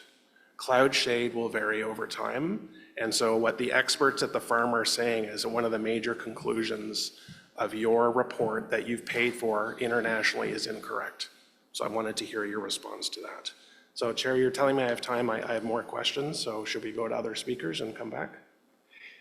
There are a couple of other councillors who wanted to ask questions, and each speaker at this committee is allowed to speak for about 5 minutes or so. You're out of that time. So could I ask you to come back on For the sure. speakers list Absolutely. at the end? Thank you. Thanks. Okay. No, I appreciate it. Councillor Devine? Thank you, Chair. So thank you for coming, Mr. Tiberes. And I do appreciate Councillor Brockington's line of questioning about the apples to oranges comparisons, but I'll address those later. So I do want to mention that I very much appreciate the willingness that Mr. Tiberes has shown in working with my office. And I also just want to address the questions, that were raised. The motion that is before us today, it was circulated among committee members yesterday. This motion, whereas the proponent is only seeing the motion today, the substance of this motion is something that I have discussed at length with the proponent. This is not a surprise that I've discussed at length with committee. I think it represents the spirit of collaboration and working towards the best available solution that I've been looking to support over the past little while. Mr. Tiberes, as you mentioned from the beginning of my term, I've been working with various parties on this file to arrive at the best available solution. I've been encouraged by everyone's willingness to engage. What I certainly don't want to see is the spirit of collaboration with 780 baseline ending once we have the zoning approval, which speaks to the direction to staff that I've brought here today. So, Mr. Tiberes, you've been very willing to work with my office, the city, the community, the farm on this proposal. If you get your zoning approval today, you have previously said that you would be willing to continue working with the city and the farm to try and address concerns about the heights of the towers, provided you are still able to achieve your required density for this site. Is that still the case? Yeah, that's correct. I'm going to continue working with them through that meeting that Councillor Brockton mentioned. I said during site plan, we'll continue discussions to see if there's a mutually beneficial alternate site plan that we can work with, as long as meeting that density. Thank you. Is it also fair to say that if this motion passes to allow for the baseline fronting podiums to be up to 7 stories instead of 6, and if you still get the allowable density that's outlined in the recommendation, then this gives you the flexibility to build lower towers? Yeah, we've had this discussion a few times, and I do agree through negotiations or through discussions, let me rephrase that, with the farm, if adding a 7-story podium gives me the density I need, is it possible to lower my heights? It is possible, but like I've explained to you a few times, building economics are all about efficiency. A tower at a certain, we always go on a debate on how big should a floor plate be. The bigger the floor plate of a tower, the more economical it is for a developer. And I've said this numerous times, I'd rather go wide than go up. I made the example to you, a site over in Canada in Councillor Curry's ward. It's a 6-story building that's flat right along the street. We do that because it's economical. So again, just saying by going up 1 story, will it definitely make me go down height? Not necessarily, because if my efficiency of my podium is at, I can go on for hours about this, but my efficiency is only at 70%, but my tower efficiency is at 85, that tower is more economical for a developer. But very high level, I would agree with your statement that by increasing a podium a story, there's potential to bring down your height to keep that density. Thank you, because I truly am looking to advance a solution that, miracle of miracles, can support the objectives of many of the stakeholders involved. So would you say then, with this kind of modification, you raise the podium, you have the flexibility to raise the podium, you stick within your GFA, gross floor area, you pursue modifications for floor plate. If all of these collaborative discussions lead to those circumstances, giving you that flexibility, does this possibly even provide an advantage to you as a builder? Economic or otherwise? Economically, if the tower plate gets bigger, that is a more efficient building for me. Yep. So that's when I talk about, am I going to negotiate with them and compromise? No, but if there's, I'm using the same word a few times, mutually beneficial. So if my plate can get wider, that's more economical, then I would be open to lowering a height. But again, I've said it to you before, based on your remarks, I'm not here to say I will negotiate with them and compromise with them and then come back and ask for more approvals later. If it works out for both parties, it will. And most developers would say the same thing. Bigger floor plate, more economical. Thank you. Just, and then the last question. And I can understand why you might feel that the motion is binding you to lowering height. No, it's providing you the flexibility.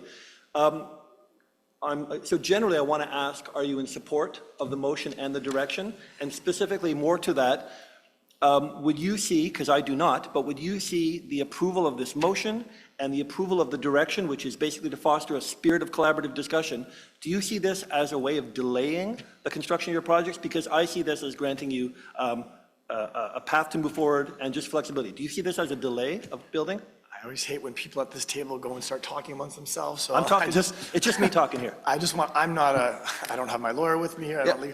Is this a direction? Is that what that is? Well, this is, to answer Joey's question, this is an obligation to go back to planning committee before the end of term of council, which may or may not coincide with your site plan schedule, because the committee may recall that we are doing site plan for phase 1, but so you would now have to have these discussions with the farm prior to you entering into site plan, because you're not there yet, you're still focusing on phase 2. So I think this is an unnecessary encumbrance, because the site plan will inform committee as to what the outcome of those discussions are. If I may just ask, I just want to make sure that we're procedurally clear here. Ms. Alder McDonald, Tim, what does this direction to staff require them to do? This direction, as drafted, Mr. Chair, does not require that it comes back to committee. Committee is simply advised of the outcome by the memo, but there would no matter would be returning to committee, Mr. Chair. Please. Well, I think realistically, and I'm not trying to be difficult with your motion, but this says that there will be a motion advising committee on the outcome of a development application by Tiberge. We're coming back to committee. We would be part of those discussions. It adds a step. If that's an acceptable step, that's fine. It's just, it adds a step. Okay. So what the direction does, according to my reading of it, is it requires staff to continue to talk to the developer and to the farm as we go through the process of developing a site plan. I think where we're getting stuck on is the memo back to this committee to let us know how those discussions turned out. What I'm going to suggest is we can find some alternative wording before the end of this meeting that staff are willing to take and that meet the councillors' needs as well as the applicants. Let's move past this portion of the language. I think we're having a couple of disconnects here that are easily solved. It is not our intention that once you have your zoning, that you would be coming back to this committee with respect to permission for the site plan. It is very clear that site plan is not a matter for planning committee anymore since Bill 109 or 108. And it is not our intention to have that discussion again. The intention of the motion that Councillor Devine is bringing to the table today, as discussed multiple times with your client, is to provide him with the flexibility. If there is some modification to the height that's possible in order to mitigate shadow impacts, but you need some additional podium height in order to make back your GFA, the zoning change that Councillor Devine's motion proposes today gives you that flexibility without binding you to anything. And then I think Councillor Devine just wants to see that staff are sent away to continue to talk to the applicant and to the farm about how that flexibility could be used in order to create a better project without coming back to committee. So I'm going to ask us to move off the direction. We'll find some alternative wording for that, and let's get back onto the substance of the discussion, please. Point of order, Mr. Chair, just as a suggestion, can we bring the applicant back in after staff have spoken or before staff have spoken? They literally just got a copy of this direction 5 minutes ago. Yeah, there'll be some sidebar discussions, and assuming that staff, the applicant and Councillor Devine are able to find wording for this direction, we'll find a way to make sure that that confirmation comes back to this committee before we vote. Okay, thank you. Thanks. Councillor Devine, I believe you have 1 minute and 31 seconds remaining of your questioning time. Is there, after questions to delegations, we have opportunity to speak again? Yeah, so right now, this is your opportunity to ask questions of the applicant. I'm good, thank you.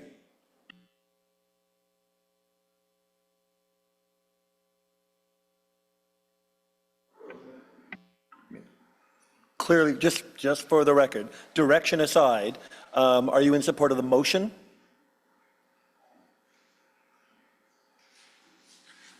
Yeah, high level, I would be supporting of the motion. This piece of paper. Thank this you very much. motion here. Thank you. Thank you. Councillor Gower, Vice Chair Gower, sorry. Thanks, Chair. Yeah, we've covered a lot of ground. So we've confirmed that, well, staff have recommended that the applicant evaluate different massing options, and we've heard that the applicant is open to that. One of those massing options could be an addition to the podium height, which would offset some other changes. And what I think I heard the applicant, Mr. Tremblay, say was concern is about setting expectations about changes to the overall height of the building. But I want to ask two questions. If we were to eliminate those whereas clauses so that there's no confusion or undue expectation, does that help the applicant? Would that be more acceptable to the applicant in terms of a motion in front of us today? Yeah, I'd be in favor of this motion. The whereas are what surprised me today. But the therefore be resolved, that is what we've discussed and would be supportive of. Okay. And then the other question would be, are there any other changes to zoning that would be helpful to give you more options to explore other massing possibilities? You know, in my opinion, and in contrast to other applications, I think the city's approach to zoning here has been very flexible, recognizing that there are still some expectations from the farm in particular, and then maybe there's some things that might end up being of benefit to the residential community in the south as well. But I would say the zoning has been very accommodating. It still has restrictions. It has all the setbacks that are required for transition and all those things, but there's an inherent amount of flexibility in that zoning, which is appreciated. So I'd say no, unless I'm missing something. Thank you, Chair. No, I think you hit it good. That's why when I was thanking the city, it was very difficult to get to where we are today, to allow that flexibility moving forward. And I think it's been a good collaboration between the councillor, the city's planning staff, and our group. Thank you very much, Vice Chair. Councillor Gitz. Thank you, Chair. Councillor Gower, I thought you were going to go here, but I'm wondering if I can propose a friendly amendment to eliminate that whereas clause that reads that it will facilitate a reduction in baseline fronting tower heights, because it does sound like the applicant is willing to work with you. If I may, and it sounds like the chair is already considering something, but I was already looking at that whereas, and even if we replace will with may, 3 little letters. Okay. It's less binding. I don't even think will facilitate is binding, because facilitate just means allow for, doesn't say will bang a nail into a wall, but if we go from will to may, we have the same spirit. Do you want to propose that as a friendly amendment? Propose that as a friendly amendment. Do you want to take that as a friendly amendment? Accepted. Okay. And do you want to ask the applicant whether that's acceptable to them? Do you prefer that language, may instead of will? Yeah. There's a lot of journalists around this table, so we appreciate language. Former journalists. In the world of policy, shall and will means something different than may, so yes. Okay, perfect. Thank you for that. And then I'm just wondering, because I know that while we hear from delegations, there's going to be some movement perhaps. So I'm just wondering procedurally, should the direction be a motion, since there's some feelings around that? I'm just putting that out there. Mr. Chair, a direction to staff may be given if staff accepts that direction, and it's the will of the committee. Any member of the committee may call for a recorded vote on the direction. It would be treated as a motion at that time. Okay. All right. Well, we'll deal with that when we get to it. Thank you. Thank you, Councillor Kitts. Councillor Curry? I just have a very quick question, just in terms, so that I'm clear, maybe we're all clear. What power or value does a whereas clause have in the OLT? We talk about them being worthless, but then, you know, when it came down, when it comes, push comes to shove, or it comes in front of the OLT, this is really a question to Tim Mark, I think. What value do they really have? I'm sorry, Chair, I missed the introduction to that. The whereas clause. How much value does a whereas clause have? Like when if it came to push come to shove, you're in front of the OLT, there's a whereas clause that says something. What does it matter? So two parts to my answer, Mr. Chair, based on my experience in front of the OLT. If the whereas clause sets forth a factual conclusion that the tribunal finds to be unfounded, then the tribunal may give less weight to the active wording because it's found that counsel did not have the correct information before him. If the whereas clause is a policy statement of some kind, I would say it gets very little weight at all, Mr. Chair. Very interesting when you think about when you're writing your whereas clauses and what value or weight they have. So thank you very much, Tim. Thank you very much, Councillor Curry. Councillor Brockington, resuming questioning of the applicant. Thank you, Chair. I just want to go back to the Miller engineering report that was part of the applicant's additional work and go back to some of the main conclusions that the study relied on. And the second of the three main conclusions was regarding literature that was cited throughout the report. So again, I want to make some comments from a senior scientist on behalf of the farm and again have opportunity for the proponents' representatives to reply. So Miller engineering study uses literature to support their claims that a reduction in solar radiation is not a factor of concern in cereals or corn. However, when examined in detail, some of the studies were done in greenhouses, some with horticultural crops, and some done in Mediterranean or tropical climates. This is the report that they're basing their recommendations on and that our staff accepted. The Tullio study was done in horticultural crops like lettuce and tomatoes grown in a greenhouse that was shaded by solar panels. Of the 28 studies cited in their manuscript, only 5 were actually done in a field. The Risca study done in Indonesia, where the solar radiation is almost twice the amount in Ottawa, showed nearly a 1-ton reduction in corn yield with 25% less sunlight, which were the result of solar panels over crops. The first highlighted conclusion from the Ramos-Fluenta study on corn was that biomass and grain yield was significantly reduced by shade. The native grass mixture study done by Shemenko was not applicable to wheat, barley, or oats grown in monoculture. The winter wheat study by Lasha Kamur found that all levels of shade significantly reduced wheat yield in the 5 varieties they examined over 2 years of the experiment at 29 degrees north. The Tromsdorf and Wellsluck studies found an 18% and 19% reduction in wheat yields respectively in normal years and only a 2 or 3% increase over the control and drought years. So the point here is that the studies that were used by Miller have significant issues with the data that's presented. In fact, when this senior scientist went back and looked at those studies, there's a direct correlation in lower yields because of shade. So I'd like to hear your comments on that matter, please. Again, and I'm going to preface each answer the same way in that I'm not a subject matter expert, but the author of the report, Miller Engineering, feels that the studies were relevant, obviously, and cited them. That's really all I can offer. Fair enough. I wanted to give you a fair opportunity to reply to the experimental farm senior scientist who's an expert in this field. And finally, the third and last conclusion from the Miller report was that, well, the farm can just go elsewhere. This agricultural research can be done elsewhere. And the response is that 780 Baseline Road, the The lands across from 780 are some of the best researched land on the central experimental farm. It has even topography, is of uniform texture and well drained.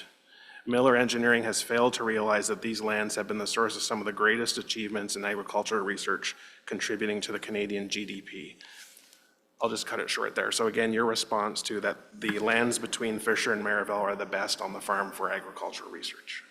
So again, I'll refer you back to some of the opinions that were offered in the report, that the area focus for the farm was about 47 hectares. Their analysis of sunlight concludes that the approximately 2 acres in closest proximity to Baseline Road, which is impacted by other variables, will experience a reduction of about 20%, whereas the balance of the 47 acres will experience a reduction in sunlight of 5%. My comments to the committee are consistent. It's the burden of this committee to decide if that's a reasonable impact when married up with other policy objectives of the city to add density near transit, recognizing that the farm beyond those 47 acres has 1,000 acres of flexibility. How they manage their property is truly their business, and I'm not going to offer an opinion on that. But I will remind you that staff also reviewed the Miller report as they did the heritage impact assessment and concluded that the impacts were less significant and reasonable. Thank you. Thank you very much. I don't see any further questions. My recommendation at this point to Councillor Devine and to Joey is to find some direction to staff, asking staff to go away and work with the farm, work with the councillor to find a way to mitigate some of the shadow impacts from the height using the flexibility that I assume we're going to pass with the amending motion. To come back to us before the end of this meeting with a form that's acceptable to the various different parties. So at this point, I'm going to move on to the public delegations. Thank you very much for the presentation. Leslie Maitland is with Heritage. Oh, sorry, bear with me. Okay. Leslie Maitland is with Heritage Ottawa. Sorry, Leslie. And then following Leslie, we're going to hear from Elizabeth Costello. Oh, okay, I'm sorry. Leslie, can you just stay there? But we'll listen to Elizabeth Costello with the Carlton Heights and Area Residents Association first.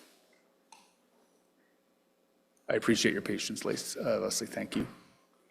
Elizabeth, welcome to Planning and Housing Committee. You have 5 minutes to make a presentation to the committee. Thank you, Chair, and thank you to the committee, the organizers of the committee for their help. I'm with the Carlton Heights and Area Residents Association, and I'm here today to speak about the development at 780 Baseline. If we can move forward, please. Our association works hard to interpret policy with the help of the City of Ottawa and through their consultations with residents who provide their feedback on inquiries and concerns. And we've been doing so on this file since 2022, and we met with Joey Tiberge and Tiberge Developments in March 2023 and expressed our concerns. Moving forward, please. The official plan helps direct the developments in our area in several places, not just this one area. And it's a balanced approach, recognizing what's already there with what needs to come. And we do support housing in our area. Moving forward, please. The reality is that the official plan is dependent on clauses within the official plan and the secondary plan. And we're well familiar with the sensitive integration needed and minimizing impacts on the outer urban transect that we live in, as well as complementing the surrounding context of the farm. And certainly understanding that this evolution needs to happen gradually. Moving forward, please. The secondary plan in the official plan policy, the secondary plan supersedes. So where there are inconsistencies in policies between this plan and secondary plans or area-specific policies, the official plan states that those policies contained in secondary plans take precedence. We, along with the Fisher Heights and Area Community Association, have received legal opinion that our secondary plan needs to be held up for this area. Moving forward, please. The biggest concern, of course, is the height of the towers, 20 full stories, and the parking as well for safety and balanced approach to the limitations of the infrastructure of our area. Moving forward, please. You can see here there are many spots for development in our area, and we welcome new housing. We do believe this is an aggressive approach and that it is based on a private sector interpretation, and it's frankly just too much. So we would like a more balanced approach, recognizing the limitations of the area and the infrastructure that is there. Moving forward, please.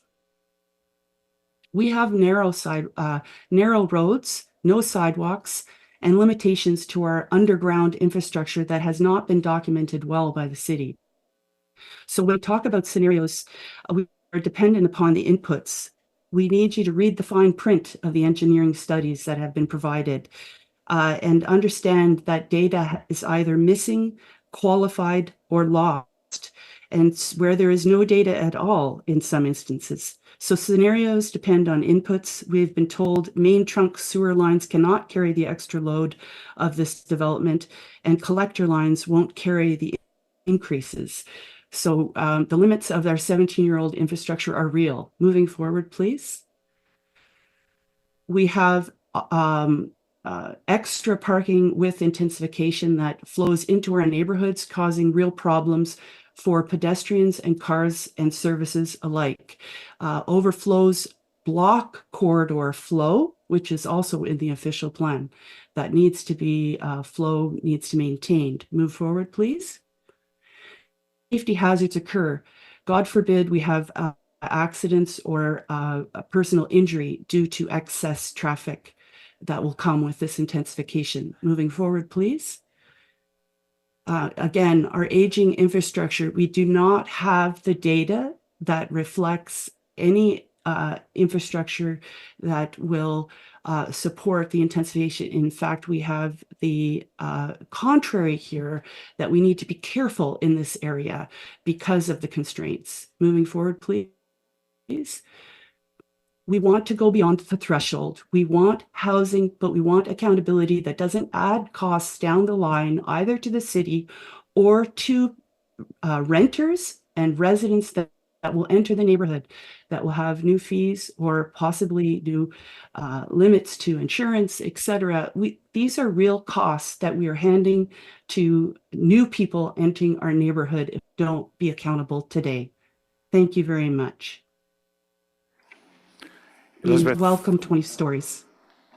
Elizabeth, thank you very much for the presentation. I don't see any questions from members. So we'll move on. Thank you very much for being a Planning and Housing Committee meeting today. Leslie, I swear this time it's your turn. Well, thank you very much, Chair Leeper, and I want to thank all of the members of this committee. I am heartened by the tenor of debate about this site. I know we're asking you to make the judgment of Solomon here, but I think Solomon is here in this room. So although you can drive a truck through the word may. With respect to this one, as you know, I'm representing Heritage Ottawa, and this is one of the rare instances where the function of a National Historic Site is the reason for its designation. The Rideau Canal, similarly, it's designated because it is a functioning canal, and we wouldn't want to see that function impaired. It's too important to the City of Ottawa, too important to Canada. I'm not going to reiterate all of the points that Councillor Brockington raised with reference to the Miller report, but I think it's fairly clear, it's fairly obvious that the Miller report is flawed in methodology and therefore flawed in its conclusions. This unfortunately leads us to the situation whereby the Heritage Impact Assessment, which is based upon the Miller conclusions, is as well flawed in its methodology and conclusions. This is unfortunate, but I detect nevertheless in the tenor of this debate a significant desire to mitigate impacts to the farm. And I encourage you to go forward and that you will encourage the developer, Agriculture Canada, and the city to come to a less impactful situation. And you have my written comments, so I won't repeat those. If it is necessary to have an independent study of shadow impacts on the farm, may I suggest contracting with an agricultural firm, not an engineering firm? If you looked at the website of Miller Engineering, you'll notice that they're a forensic engineering company who specialize in analyzing transportation accidents. So Canada is blessed with several stellar faculties of agriculture who would be very much in a position to conduct the kind of independent research needed to assess impacts. So that's one observation. Going forward, I'm sure we don't want to have this discussion again and again and again. We had it at 1081 Carling, and development's just going to continue. I would like to recommend on behalf of Heritage Ottawa that you amend the official plan. The previous official plan identified the farm as a research institution. This official plan identifies it as green space. That is a world of difference, and that difference has led to significant difficulties assessing impacts. What is the nature of the impacts and how can they be mitigated? Going forward, I would also encourage the city and Agriculture Canada to come up with some kind of practical protective measures to protect the farm going forward. And you're the people who know how to do this, whether it's in terms of special zoning on the periphery of the farm. You're the smart people who know how to do this sort of thing. I hope these are practical suggestions going forward, not only dealing with this proposal, but in future proposals. I strongly support the idea of addressing the podium as a way of lowering the heights. That seems very practical and very fair.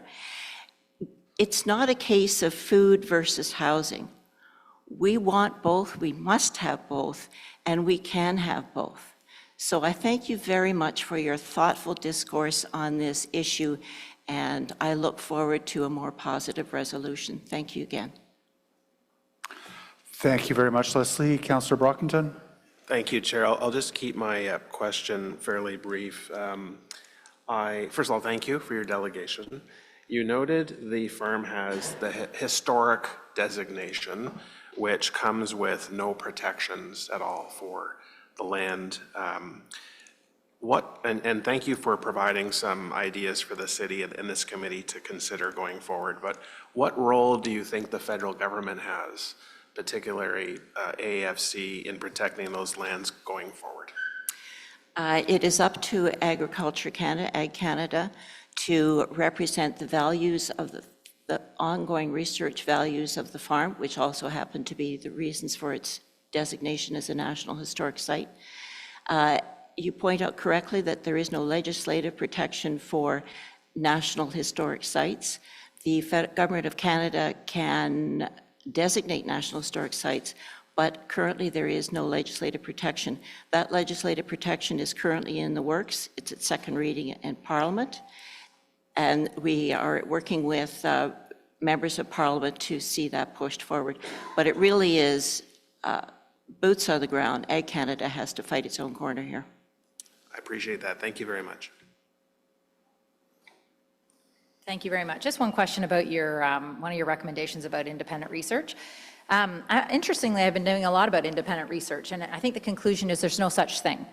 Bias is everywhere, right? So I'm just wondering who you would recommend. I mean, I can't imagine that Heritage Canada or Agriculture Canada would be unbiased. I mean, their research relies on grant money, which relies on, then their jobs come from research proposals, students, master's students, all the rest of it. I mean, they're all biased, right?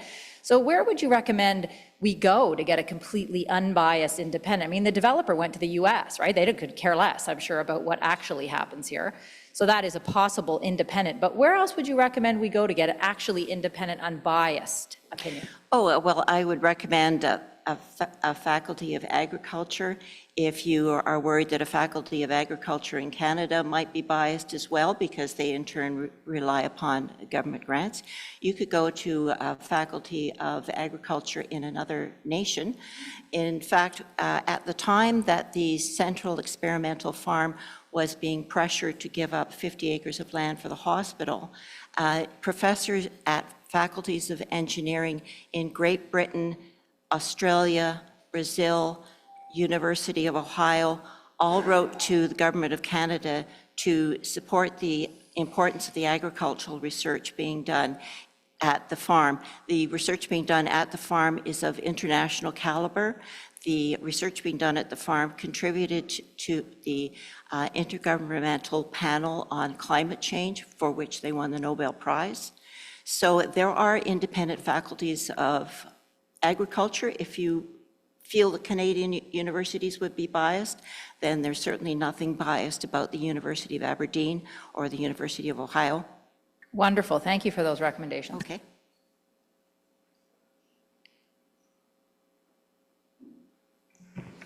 Thank you very much, Councillor Curry. Thank you, Leslie. Catherine Kitts. Councillor Kitts, please. Thank you, Jeff. Chair. Building off of Councillor Brockington's question, do you think a good next step for Ag Canada would be to appeal to the federal government to entertain buying the parcels around the farm so that they could limit the height in perpetuity, and then this committee wouldn't be in this position of having official plan policies in place that contradict the, intentions of the farm? As much as one might suggest that, Treasury Board would say no. And in fact, you would end up having to buy all of the land, certainly on the south and the west side, to manage shadowing. So it sounds like a great idea, but I don't think it's very practical. But you can appreciate the position that we're in. Yeah, where we have absolutely. private, Hence my reference to the judgment of Solomon. Okay, thank you. Thank you very much, Councillor Kitts. Ms. Maitland, I don't see any further questions for you. Thank you very much for your intervention today. We'll move on to David Miller. Is that on in person?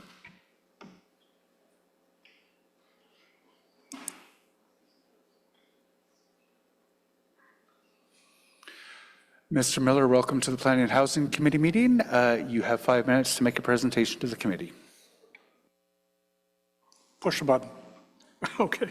So thank you for allowing me to speak for a few minutes. It's actually quite entertaining. So I'm David Miller. I'm a distinguished research professor at Carleton University, and I live in Old Ottawa East. About 60% of my career has been focused on addressing mycotoxins in small grain and corn, which may not sound important, but it's about $1 billion a year of loss to our food system in North America. But I guess the point there is I do really care a lot about agriculture in Canada and elsewhere. So I worked on the Central Experimental Farm for the first 15 years of my career, coming to Carleton University in the fall of 1997. The point of that is that I haven't cooperated or published with anyone there at least for 2 decades. So by the normal rules, the conflict of interest isn't there. Aside from my scientific work, I have considerable experience in providing expert advice to government, supranational agencies, and the courts, including once randomly I volunteered to help a litigation against the city of Ottawa because it was so frivolous, I thought. That said, I have 3 comments. Agriculture Canada addressed the report from the US-based company on the shadowing impact of the proposed building. I cannot defend many of the statements in the US consultant's report. They're not here to answer. But I can't defend it. And thinking of my duties as a public scientist, I cannot recommend that elected and appointed officials depend on some of the assertions made. This leads me to my second comment. The Miller Engineering Report expresses the opinion, and I quote, Ottawa Research and Development Center, not spelled correctly, is not unique in terms of the crops that they study. Many other research facilities throughout Ontario and Canada would seem capable of conducting similar research, and such research may be located closer to where a majority of the production is occurring. The Central Experimental Farm is one of the original 5 farms in the Experimental Stations Act of 1886. It is not here because it was then on the far outskirts of Ottawa where there are existing farms. It is here because it represents the climate for farms roughly between Peterborough and outside Quebec City. This means the temperatures are what are called in the corn breeding business, corn heat units, daylight. So we're 2 degrees more north of Guelph, for example, and to some extent the soils. The climate of Eastern Ontario is not like that in Southern Ontario, and no cultivars that work or genotypes that work there or in Michigan do well here. This is important. In 1980, which is maybe some people would remember 1980 here, if you were to drive out to rural Ottawa today, you wouldn't see anything but hay, hardly.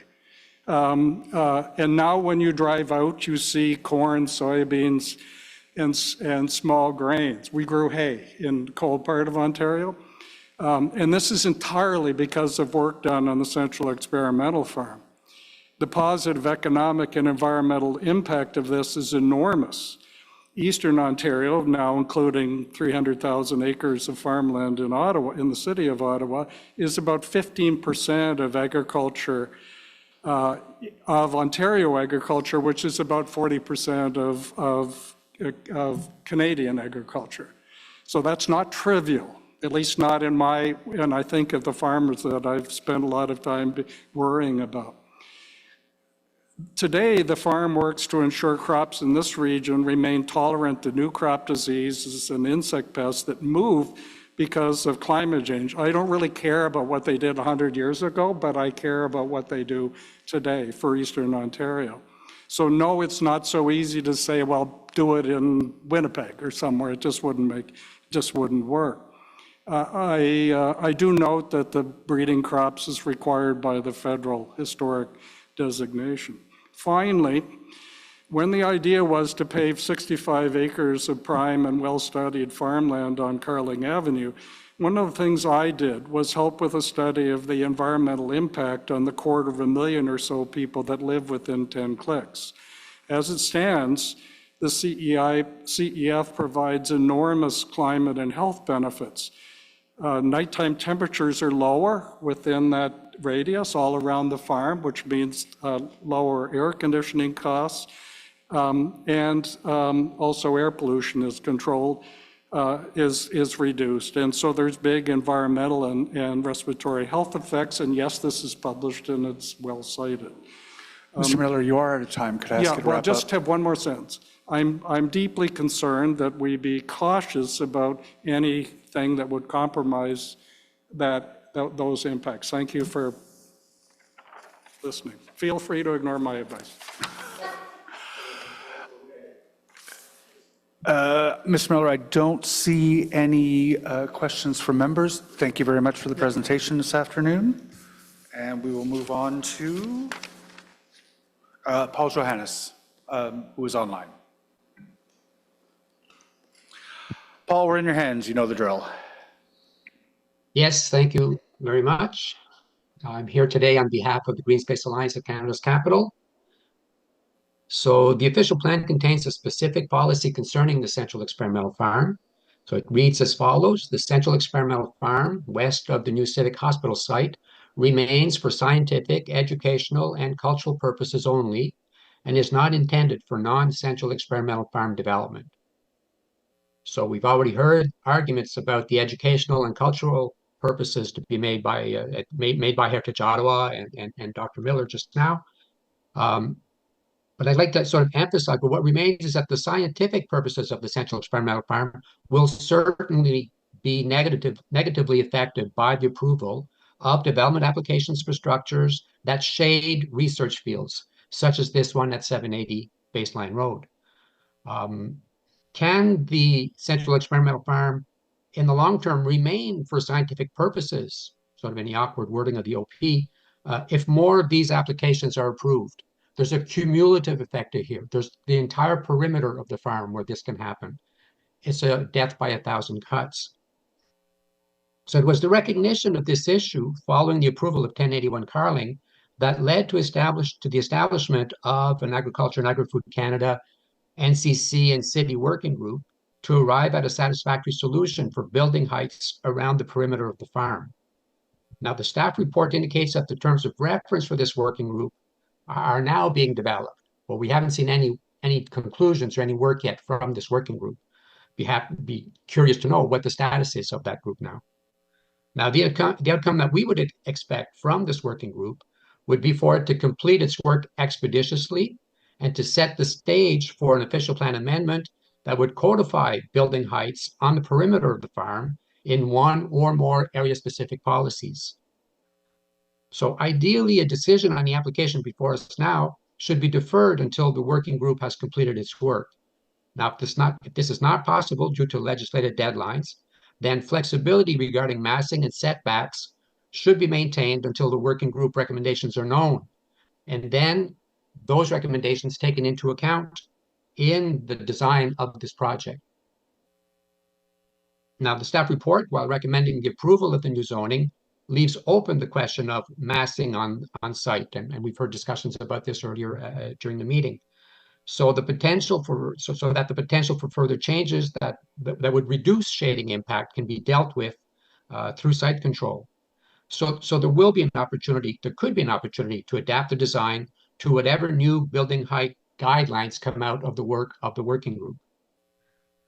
So in this context, I think consideration should be given to prioritize the farm side of developments in the guidelines, in that the adjoining neighborhoods to these developments, to these high-rise developments, are likely to evolve into more four-story and mid-rise under the new OP over time. They're evolving neighborhoods, and that alters the geometry of the required transitions between the neighborhoods and the project. So a final point on the specific report. Now, the report also includes, the staff report includes like results of the application of the city's shading study methodology, which is really inappropriate for this development. It was inappropriate for 1081.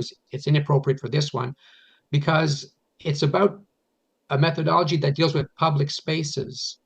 And the Central Experimental Farm research fields are not public spaces within the meaning of this policy. Rather, they are publicly owned, but they're restricted access outdoor workplaces, that rely on consistent sunlight. So this is a land designation that's just not considered in the OP. There's nothing in the OP that talks about that kind of land. And really, it's the absence of policy direction on this issue that needs to be addressed and amended through the working group's eventual recommendations. Like there's a gap there that needs to be addressed. So we understand that, planning decisions are all about balancing the different, sometimes competing official plan policies. It's our view that more weight needs to be given to the protection of the Central Experimental Farm. We can be inspired by the NCC's urban land plans. Clearly, they have the experimental farm as of significant importance to the capital. The agricultural research plots contribute significantly to Canadian knowledge in agriculture and horticultural science. They have a designation for the farm as an agricultural and horticultural research, and it's intended to preserve the integrity of the CEF as a space that represents rural Canada within the urban fabric and is a key contributor to the Capital Green Space Network. And their policy directions are all around intending to conserve the farm's assets and contributions for the long term. So the city's own urban plan, the official plan, the decisions we take under that official plan ought to reflect the same objective and the same commitment. So that's my delegation for today. Thank you. Thank you very much, Mr. Johannes. Are there any questions from members? I do not see any. Thank you very much, Paul, for your intervention today. We'll move on to our last public delegation. Katie Ward is with the National Farmers Union and is online. Good morning and welcome, Katie. You have 5 minutes to present to the committee. Good morning, and thank you for the opportunity to speak with you this morning on behalf of the thousands of farmer members of the National Farmers Union who rely heavily on plant varieties developed within Canada's experimental farm network from coast to coast to coast, but especially those of us who farm locally. I am a farmer in Ward 5, and I grow vegetables and grains and raise animals that feed my community, including multiple varieties that were originally developed by scientists at the Central Experimental Farm here in Ottawa. Councillors are well aware at this point about the significant concerns raised by scientific staff at AAFC concerning this development. My understanding, of course, is that the developer has been in discussions with AAFC and that there has been some positivity regarding these discussions, although the success of any attempts to address their concerns is really not transparent or evident to us as farmers at this point. I will not presume to speak for the scientists at AAFC, as I understand that their continued concerns have been added into the official record as an amendment to their original comments based on these updated plans and report from the developer. But as farmers who are stakeholders in their continued work, we do want to register our support for their valid scientific concerns and express to you our concern that the updated heritage impact assessment from the developers, based on the developer's consultant, included utilizing comparative climate data from as far away as Southeast Asia. And I would strongly encourage councillors and staff to place this information in the context of why Canada has an experimental farm system in the first place. It's because growing conditions here in Eastern Ontario or Western Quebec are not the same as what farmers face in Swift Current, Saskatchewan, let alone Southeast Asia. Replicable and geographically and climatically appropriate science in plant and animal breeding is the cornerstone of our food security. Additionally, comments that the area of the farm under discussion are already negatively impacted by road salt and traffic fumes. In response to that, I would submit that these same conditions apply to my farm as well. I would like to make clear that the National Farmers Union is extremely sympathetic to the need to intensify housing within the urban core as one solution to the very real problem that we face in preserving farmland. But that intensification needs to be done with care and consideration to the impacts on work being done by other jurisdictions, in this case, federally. The research being done at the Central Experimental Farm, both now and in the past and the future, has very real implications for the ability of farmers to adapt to the climate emergency we now find ourselves in. When we speak of cultural heritage, councillors may not be aware of the thousands of varieties of vegetables and breeds of animals that came out of work done by scientists at the farm, including drought resistance and resistance to wind and heat and pest damage. The cultural heritage of the farm goes beyond the older buildings and the views of green space that many consider to be the be-all and end-all of heritage at the farm. But as a farmer, the work done there contributes to the heritage of both how we feed our community to this day and our ability to carry forward this legacy. We need the science being done at the farm to mitigate against the extreme weather of the climate emergency so we can continue feeding our community into the future. I personally grow varieties of Ottawa tomatoes and have raised Rideau Arcot sheep, to give you some specific locally adapted examples. This isn't an abstract issue for those of us who feed you. It has the potential to have very real and very negative impacts if we're not careful and thoughtful about how we proceed. We're pleased about the working group with the city staff that is going to be going forward to address a comprehensive plan. But to act precipitously to grant an exemption to increase the height of neighboring development in the absence of said plan both simultaneously kicks the can down the road and makes the problem worse than it already is.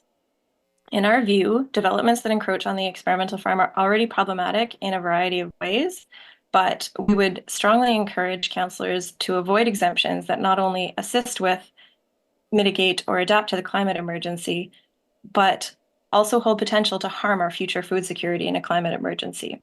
In regard to the recent motion,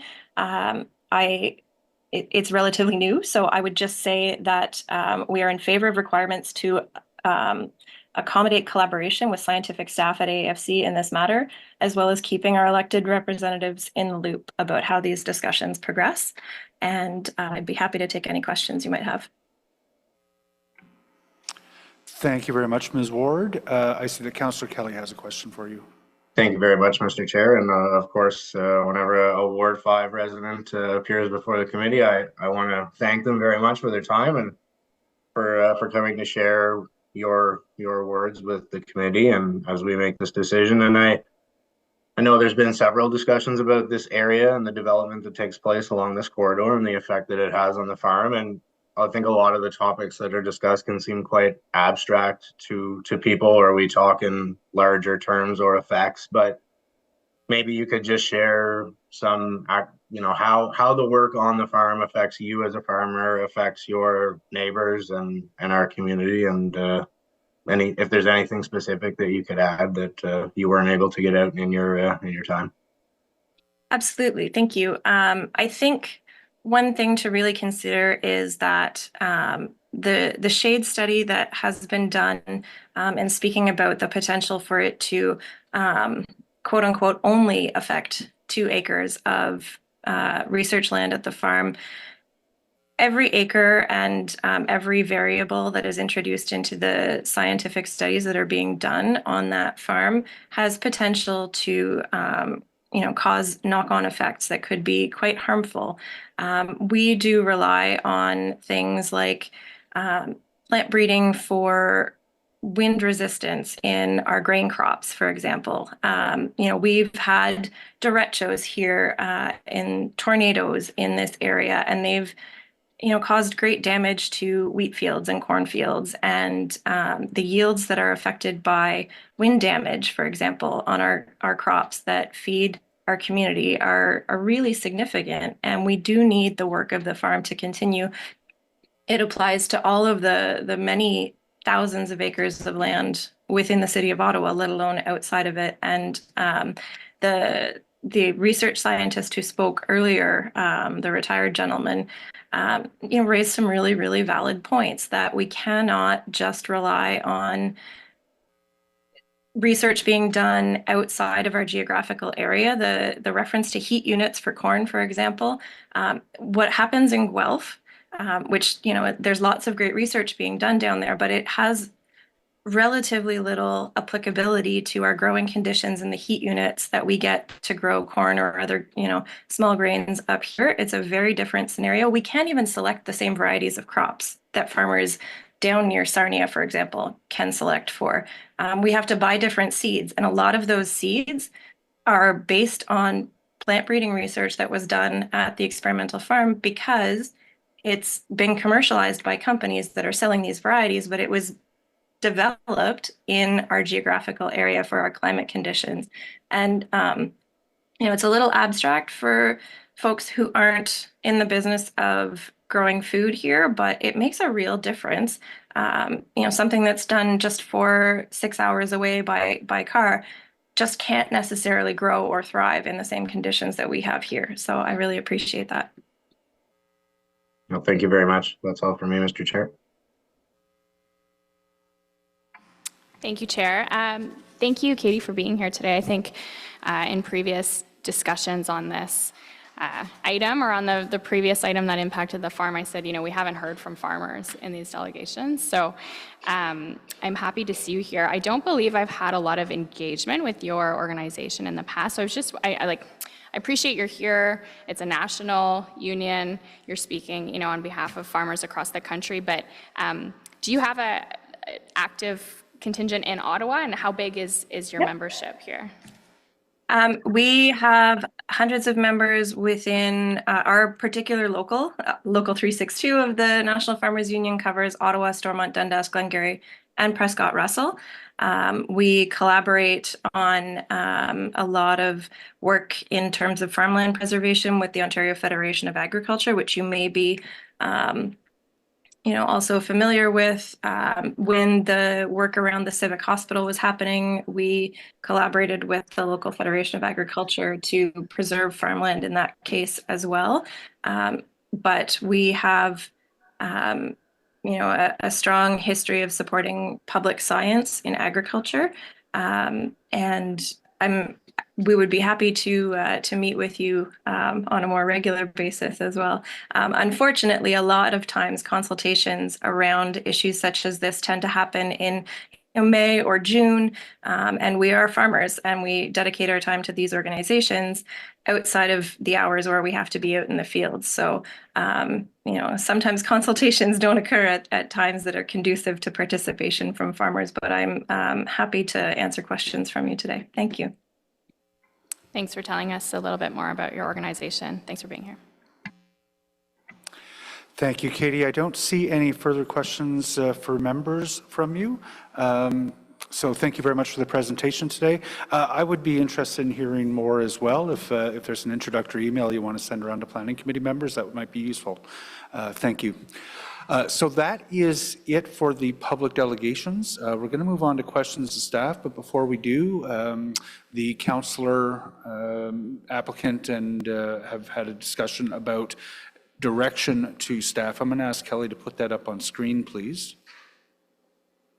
So the direction that is currently being contemplated is as seen on screen, being brought by Councillor Brockington. Councillor Brockington, do you want to read that out?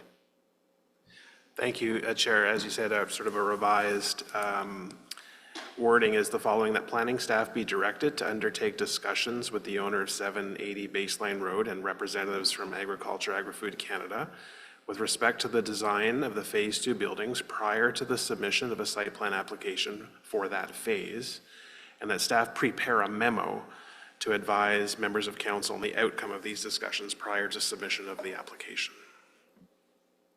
Thank you very much, Councillor Brockington. I wonder if we can dispense of that now. Is that acceptable to the applicants? Do you have any objection if staff were to take that direction? You're good with it? Yeah. Okay, thank you. So is that direction the staff are prepared to take? Yes. Thank you. Okay, so now it is time for questions of staff.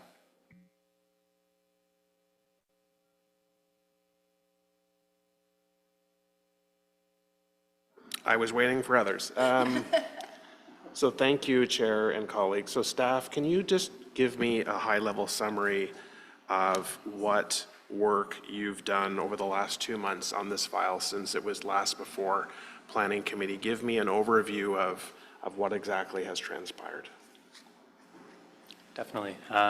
Mr. Chair, since the conclusion of the previous Planning and Housing Committee meeting, staff went back, the developer went back, and so they prepared those two studies, both an updated heritage impact assessment and the Miller engineering report, to which there's been much discussion. Thirdly, staff and the applicant worked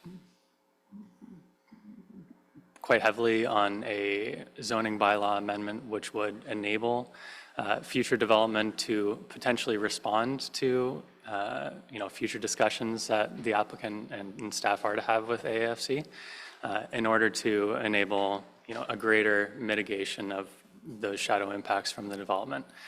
It is quite a unique zoning bylaw. Typically, we look at a very specific site schedule to state exactly where a building is going to be based on what was applied for. But instead, this zoning, it applies that GFA and it regulates those aspects which are most important, such as tower separation, distance from the community, the low-rise community in the back. And so we're all quite happy with that. Furthermore, I wasn't involved with these discussions, so perhaps Alison can elaborate if needed. Staff and the developer have both met with the AFC, I believe separately, sorry. So staff with AFC, senior staff have met with them, I think 2 or 3 times, was it? 3 times? To have what I understand were productive conversations. And as well, the developer, I understand, has met with AFC as well to further explore possible solutions. So yeah, of course, staff report, and then we're reporting to you today. So the meetings with AAFC were in addition to the working group, which I think has had 1 meeting. Is that correct? So you say that the meetings with AAFC have been productive. What exactly, I mean, they're writing to us and saying, the sky is falling, the sky is falling. The proponent said he had a productive meeting with AAFC. They write back and say, the sky is falling, the sky is falling. So what did those discussions entail? I would assume they'd say, we're still not happy with what's being proposed. So, and you're approving Tower 2 and 3 to go ahead. So how can you have a productive meeting if the other party is saying, this is not working for us? Mr. Chair, if I may, the discussions with the Agriculture and Agri-Food Canada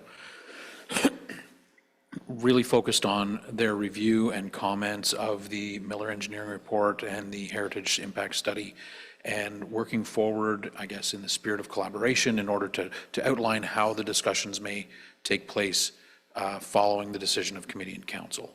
And, so there really was a recognition, I think, by all parties that the developer is willing to participate in those discussions, and that a recognition that, there are elements of the concerns from Ag Canada that may get addressed through that. There are elements of the concerns from Ag Canada that may get addressed through the broader study, which you're quite correct, did meet in December as a steering group to sort of start those discussions with respect to the terms of reference for that study. I think there's also a recognition from Ag Canada that there is a policy framework in place that supports development and housing along this corridor, given the investments that are going to be made in transit. And so, we are certainly not saying that Ag Canada, endorses this development. I think that would be far too much of a stretch, but I think there is a recognition that we're going to continue to work going forward to try to resolve their concerns as much as possible, but recognizing as well that, there's also much work to take place on the broader issue along the entire corridor, not on just this site. Thank you, I appreciate that. Who from the city assessed the Miller report? To you, Mr. Chair. I think that warrants a greater clarification. Staff reviewed and provided comment on the heritage impact assessment only, not the Miller report. We do not have the capacity nor expertise to review an agricultural report of that nature. And so I wanted to be clear that we defer to the AFC for their comments, who have a particular expertise on their lands, especially as they relate to research and crop production. Staff acknowledge those concerns, and again, that sits outside of our professional expertise. The staff recommendation before you is most informed by the analysis of changes made to the design and orientation of the three towers throughout the design process, which were measures that could mitigate the shadow impact. Some of those have been talked about. It's a reduction in tower heights, increase in tower separation, and narrowing the tower widths between one another. So ultimately, the HIA itself, which staff have the expertise to review, and my colleague can elaborate on that, it now meets the city's terms of reference for the preparation of a heritage impact assessment. So the revision came after this committee last met? I'm trying to get my dates in sequence here. Yes, it was a revised HIA in accompanying with the Miller engineering Fair report. enough, okay, very good. Okay, thanks, Chair. Thank you. Councillor Lowe? Thanks, Chair. I missed roll call because I slept in. But anyway, one of the public delegations, I believe the community association, said that the local, I think, sewage infrastructure, I believe, is not adequate to handle a development of this scale if exactly what's proposed was built. Is there any city staff available who could provide some more insight to that and perhaps confirm, maybe refute that claim at all? I can speak generally on it, Mr. Chair. So the applicant submitted a report called an Assessment of Adequacy of Public Services report, and it was reviewed by engineering staff. The purpose of that report generally is to review the expected septic, water, stormwater impact of the proposed development and whether the existing infrastructure can support that. That was deemed sufficient. And as I understand it, a greater analysis will be done at a site plan stage, which will be much more detailed and comprehensive. Sounds great. Thanks very much.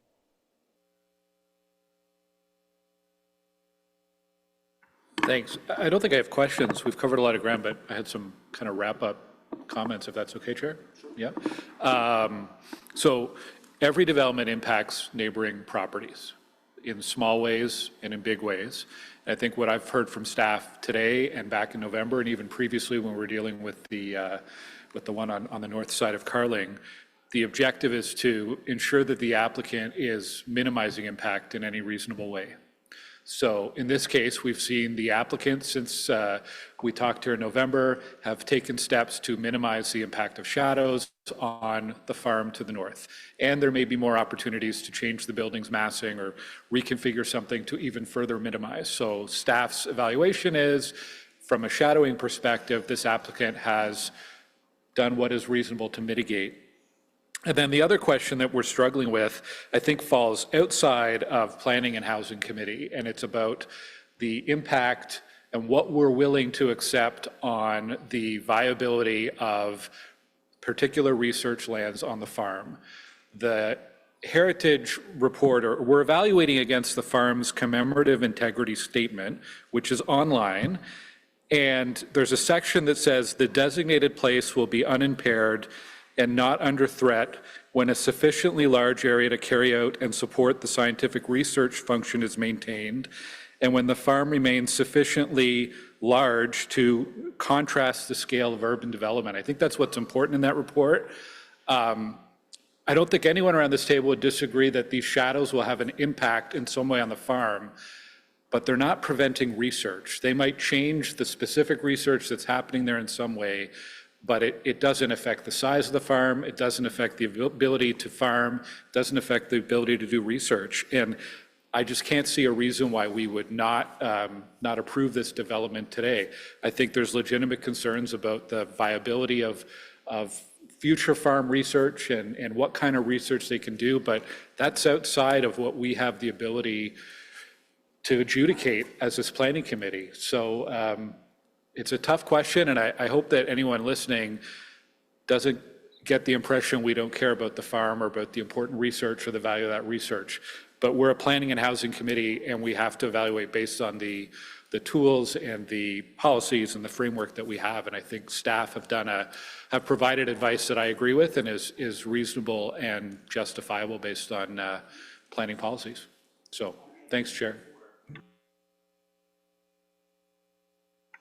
Thank you very much, Vice Chair Gower. Councillor Tierney, you had your hand up first. Apparently I did. My elbow must have known I wanted to be on there. I took it back off and put it back on, but if you wish for me to go ahead right now, just by way of wrap up and everything. First of all, thanks to the delegations that did come out today. I think we know these files more about farming and trains and things than any other council would ever be expected to know. And other things. But that being said, we've had a thorough discussion, and I think we have a big problem. In general, we're not getting a lot of guidance from the federal government, except we've heard from them repeatedly about housing, and we all agree. And then, the agriculture individual, the minister, has not really come out raging on this one either. So they're kind of caught as well. We're all caught in a bind. We've heard from our legal team, if this ever went to another level and it went to tribunal, shadowing would not be a factor, period. So we're really caught in this. I fully support what's going forward. And I just wanted to confirm I'm glad we got the modifications of directions and whatever happened in the last few hours. With the wording about, let's say they reach out to Agriculture Canada, and Agriculture Canada doesn't get back to them, should it not include just an amendment to say the best effort to arrange those discussions? And maybe I'll look to legal staff, because I'd be afraid, again, this would be seen as some matter of delay, and of course there would be reasonable time built in, but I don't want to be sitting here next year talking about the exact same thing, because parties were unable to meet. And I just want to make sure there's no unnecessary delay.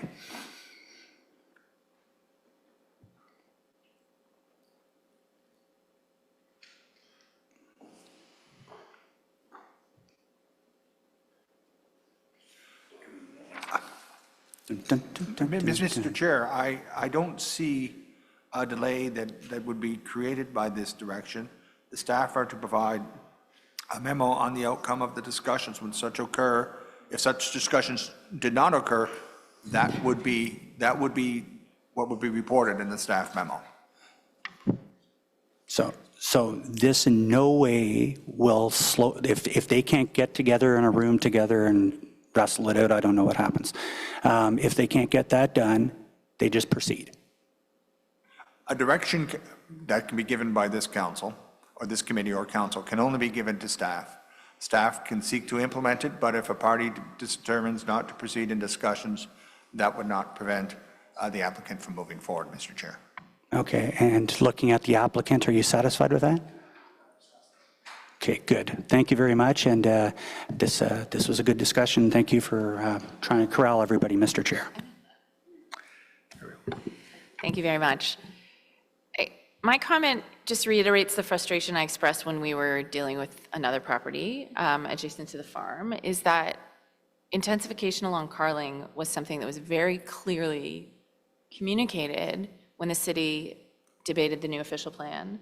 At that point, the federal government did not come forward with concerns about the experimental farm. And now we're stuck on a piecemeal basis trying to sort of make policy on the go when there are no substantial federal protections for the farm right now.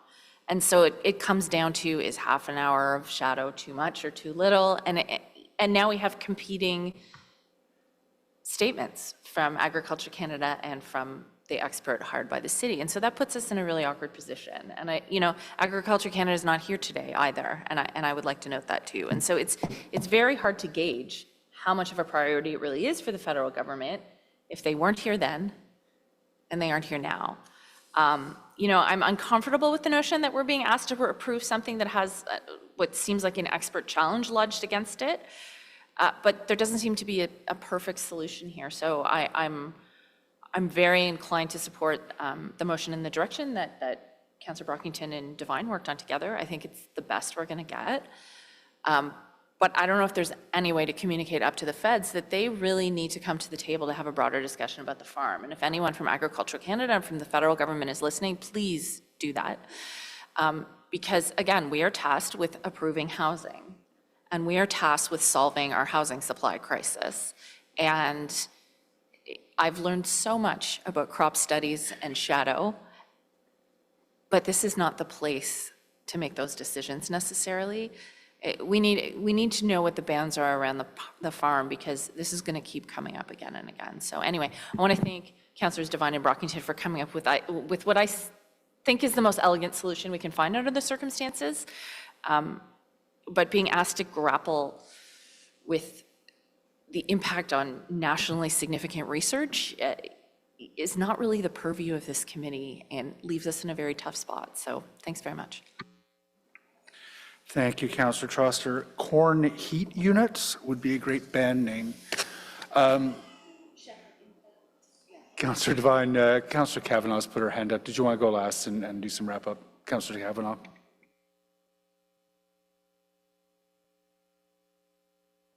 Thank you.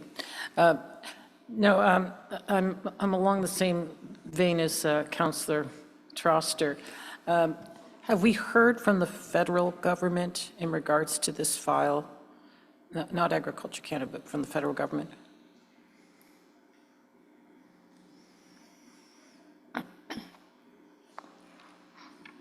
To you, Mr. Chair, the only comments I'm aware of receiving are the ones that were submitted and contained in the staff report by AAFC.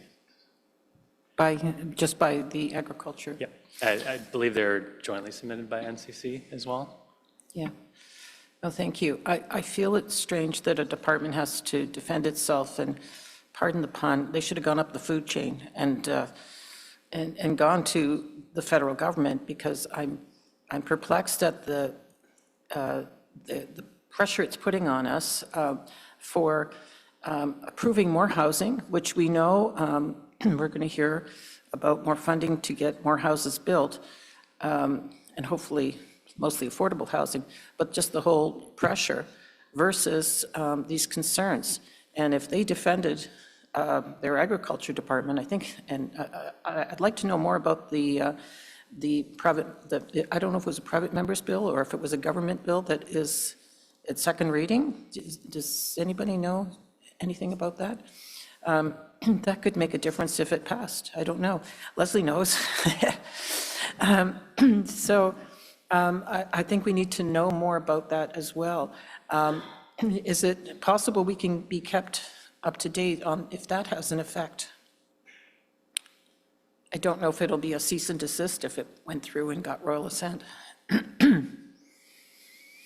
Mr. Chair, when I looked at that legislation, my recollection is it started to have debated second reading, I believe in 2022, and in June or so, and had not proceeded since that date. But certainly we can monitor it, Mr. Chair. It's a government bill, it's not a... So yes, I'm surprised that a government bill would not be proceeding, but yes, it's a government bill. Okay, yeah, it would be helpful to know, but I think that is just adds to the confusion if that is not the direction we're getting, because obviously we would follow that. Thank you. I do not see any further questions from members for staff. I believe both Councillor Devine and Councillor Brockington would like to make some concluding remarks. Councillor Devine has his hand up first. Thank you, Chair.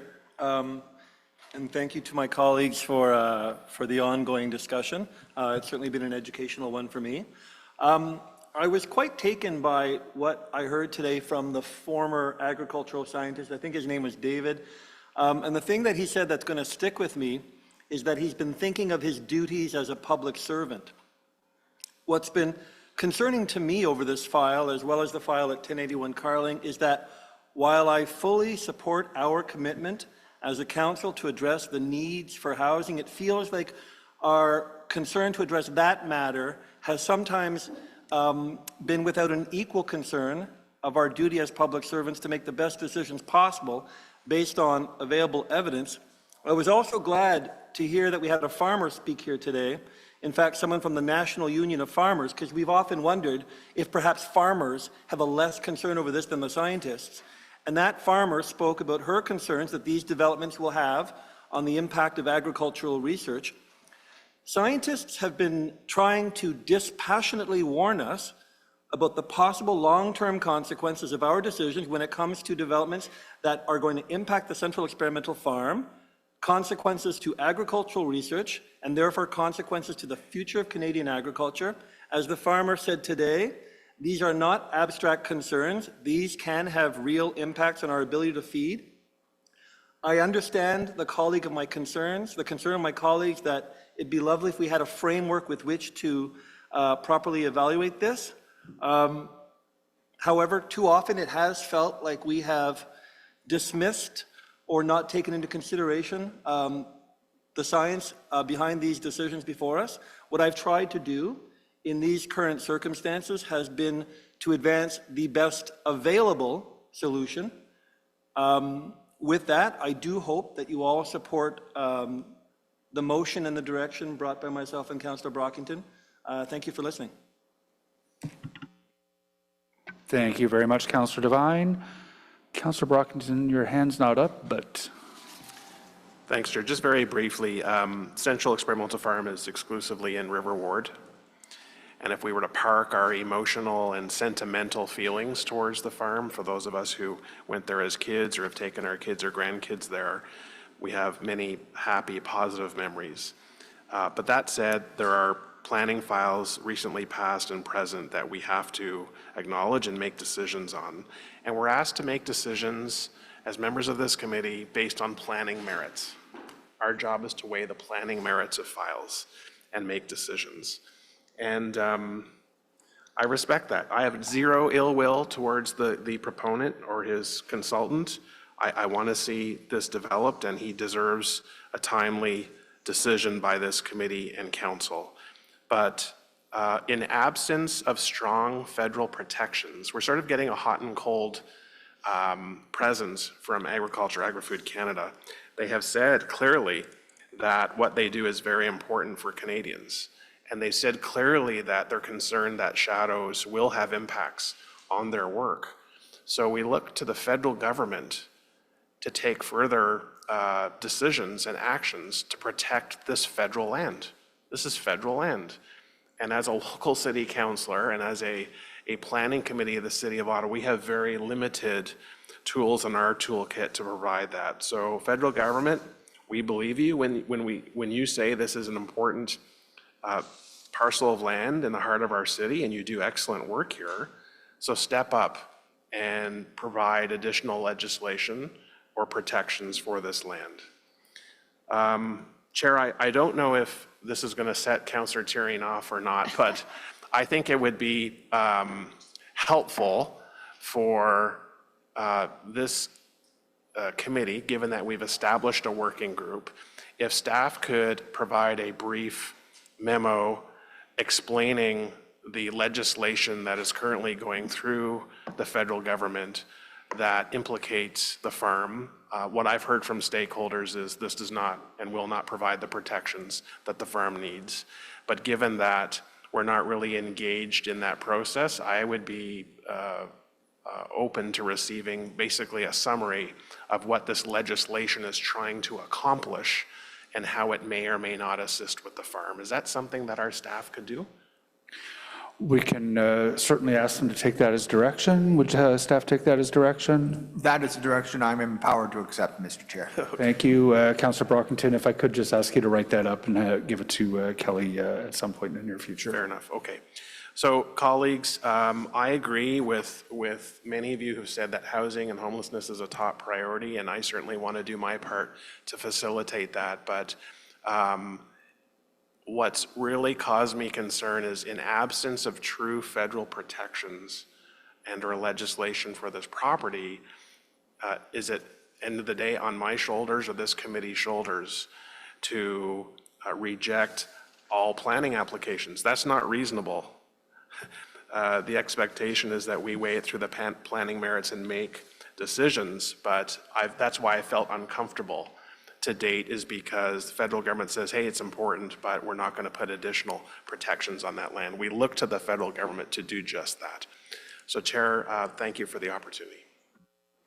Thank you very much, Councillor Brockington. I don't see any further comments or questions from members of the committee. So we have a motion in front of us that would, from Councillor Brockington for Councillor Devine, that would give the developers some flexibility to increase the podium height, if that can potentially, and that might potentially reduce some of the tower height. Is that motion carried? Thank you. There is also the main motion now is amended. Does anyone want a voice vote, or is that carried? That is carried. Thank you very much, members of the committee. Thank you very much to members of staff. I know how much work this has been for you. To the applicants, to the members of the public, this has obviously been a very busy file, so thank you very much. Did you want to, I'm sorry, I didn't catch your dissent. So Councillor Brockington dissented on the motion as amended. The direction was taken by staff, and we're all comfortable and happy with that. Warm fuzzies. Is that not a procedural term? We'll give. I wear the sweater vest for a reason. It's warm and fuzzy. Not my longshoreman. So while members are leaving while staff are leaving the table, Kimberly Sabo is still with us on the matter of 16 Edgewater. I don't have a presentation. I'm assuming that members have read the planning report and are familiar with the item. So what I'd like to do, the applicant is here. Before we get to Kimberly, Jeffrey Kelly and Murray Chown from Novatech. If you'd like to, you can take 5 minutes to address the committee on this matter.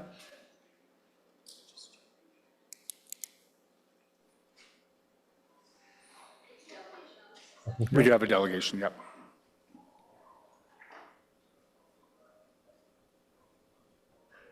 Hey, Jeff, it's like a phone call. Hey, Jeff, it's Jeff. He knows that. How's it going? He's looking Jeff? at the screen. Is it a G-off or Jeff? It's Jeff. Yeah. I don't want to. Please comment, Chair, on G or J. Yeah. Jeff, did you have any comments that you wanted to make, or does Murray? Murray will not be joining us.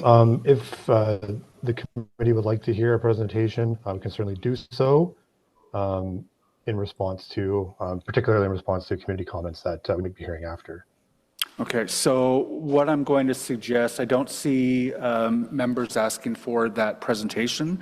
I'd like to hear from the public delegation, from Kimberly. And then after Kimberly's presentation and members have had an opportunity to ask questions of her, if members of the committee do have a question for the applicant, I'd be pleased to entertain those. So stay on the line, please, Jeff. Kimberly, welcome to Planning and Housing Committee. You have 5 minutes to make a presentation to the committee.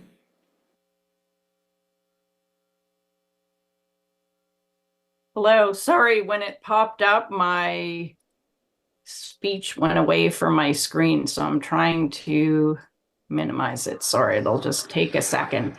Basically, my comments, we already know, as everyone's already discussed, the official plan of Ottawa is to intensify development anywhere and everywhere, and we know this development is going to be pushed through no matter what shadowing, happens, and how the ramifications for the adjacent residential neighborhoods enjoyment of property is.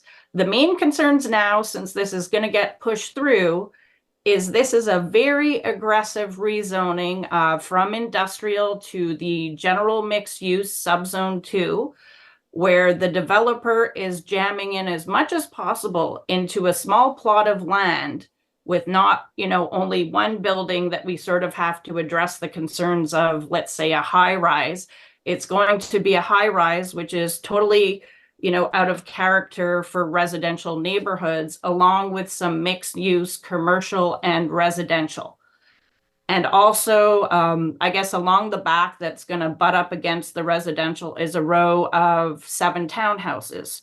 So, in the rezoning, it talks about setbacks and, 7.5 meters and whatnot. But for residents, I think the biggest concern, once you get past, you're not going to have a backyard, you're not going to have sun, you can't grow garden. It's really the concerns of when this development is going to be built. Previously, the developer had mentioned there wasn't going to be blasting, but now I see on the recommendations that there is a forthcoming report about blasting, and it's not mentioned in that future site control plan what exactly the conditions with respect to stormwater and blasting will be. So the problem is right now, the houses adjacent to the Edgewater development on Foolis have a unique design. So it's not like building next to a city high rise where you have a big strong core. All the houses that butt up to this development have walkout basements coming off of a slope.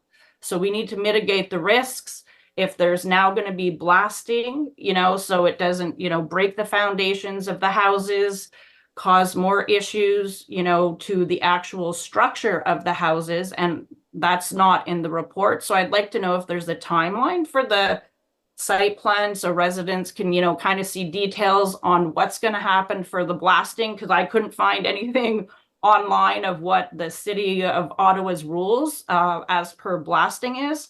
And the second main thing would be the potential flooding. As everyone knows, there was already, a big flood in the area. I think it was July 24, 2009. And the ramification of that type of flood, that was that 100-year flood, was that the storm water management of the city of Ottawa was not adequate, and the insurance companies were then suing the city. So we have the problem with the aging infrastructure. How is that going to affect things? Because already Foolis Crescent, it's overflowing and flooding as it is with limiters. And what happens when the water that runs down, from Foolis on the back of 501 Hazeldean into that grass area at the back, when it becomes concrete, what is the city going to do to mitigate the risks for the residents? Because the developer can do whatever on the land, but the developer isn't going to come to Foolis Crescent and fix the sewer limiters that are currently flooding. So those kind of things need to be addressed in that future site plan. And then the last sort of issue, you know, when looking at the details of the plan, because it's a very aggressive, intense plan with those 4 different buildings, is it seems to be there's a lack of potential parking, you know, for visitors. If people are coming to businesses, it looks like there's only 1 parking spot for 7, you know, townhouses. And where is that overflow going to go? It's going to go on to Edgewater, which is already double parked and stacked up and dangerous to walk along, even dangerous to drive along. So I'd like to see how the city would address issues. You know, putting a sidewalk from, let's say, the building of Edgewater to Hazeldean will help people walk to the corner, but that part really isn't the problem. The biggest part is walking down Edgewater. And if an overflow, you know, of visitors ends up on Edgewater, where is that backup, you know, of traffic that's already backing up onto Edgewater from Tim Hortons going to go if there's cars double parked? So those are basically, you know, the 3 issues I'd like someone to address possibly in more details, because, you know, a forthcoming plan doesn't really help you mitigate your risk of, are you going to move and sell your house before this development happens? So thank you for your time. Thank you very much, Ms. Sabo. I'll just note a couple of those questions are ones that are probably best addressed by the planner who'll be working on the site plan for this. They're a little outside the purview of this committee, which is with respect to blasting and stormwater management.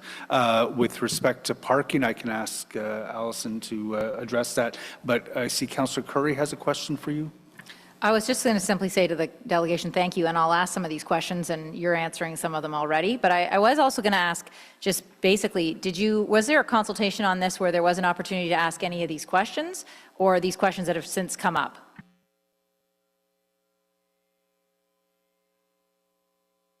Are you asking me or? Yeah, I'm asking you. I mean, I think the councillor usually has. We asked these questions, and this is, you know, the recommendation of the city, the report here, but they're not really addressed in the plan. Like in the recommendations that you guys have, I'm just, you know, I'm looking up, this is the response of what the city is going to do to the plan. You know, obviously they're pushing it through, and basically they just said, well, the stormwater is adequate capacity. Well, I would disagree with that if Foolis Crescent is flooding because there's a limiter in the sewer. So like, you know, where is the report? Can we see the report? Is that public? You know, and if it's a planner, can the planner provide it to us to see what risks there really are? You know, because just saying it's not going to be an issue doesn't really help as a resident to know what's kind of going on. All right, thank you for that. We'll try to get some clarification. Thank you. My urging to the planning department is to have a good conversation with Ms. Sabo and talk about the reports and the blasting plan and that sort of stuff. Is that something you can undertake, Allison?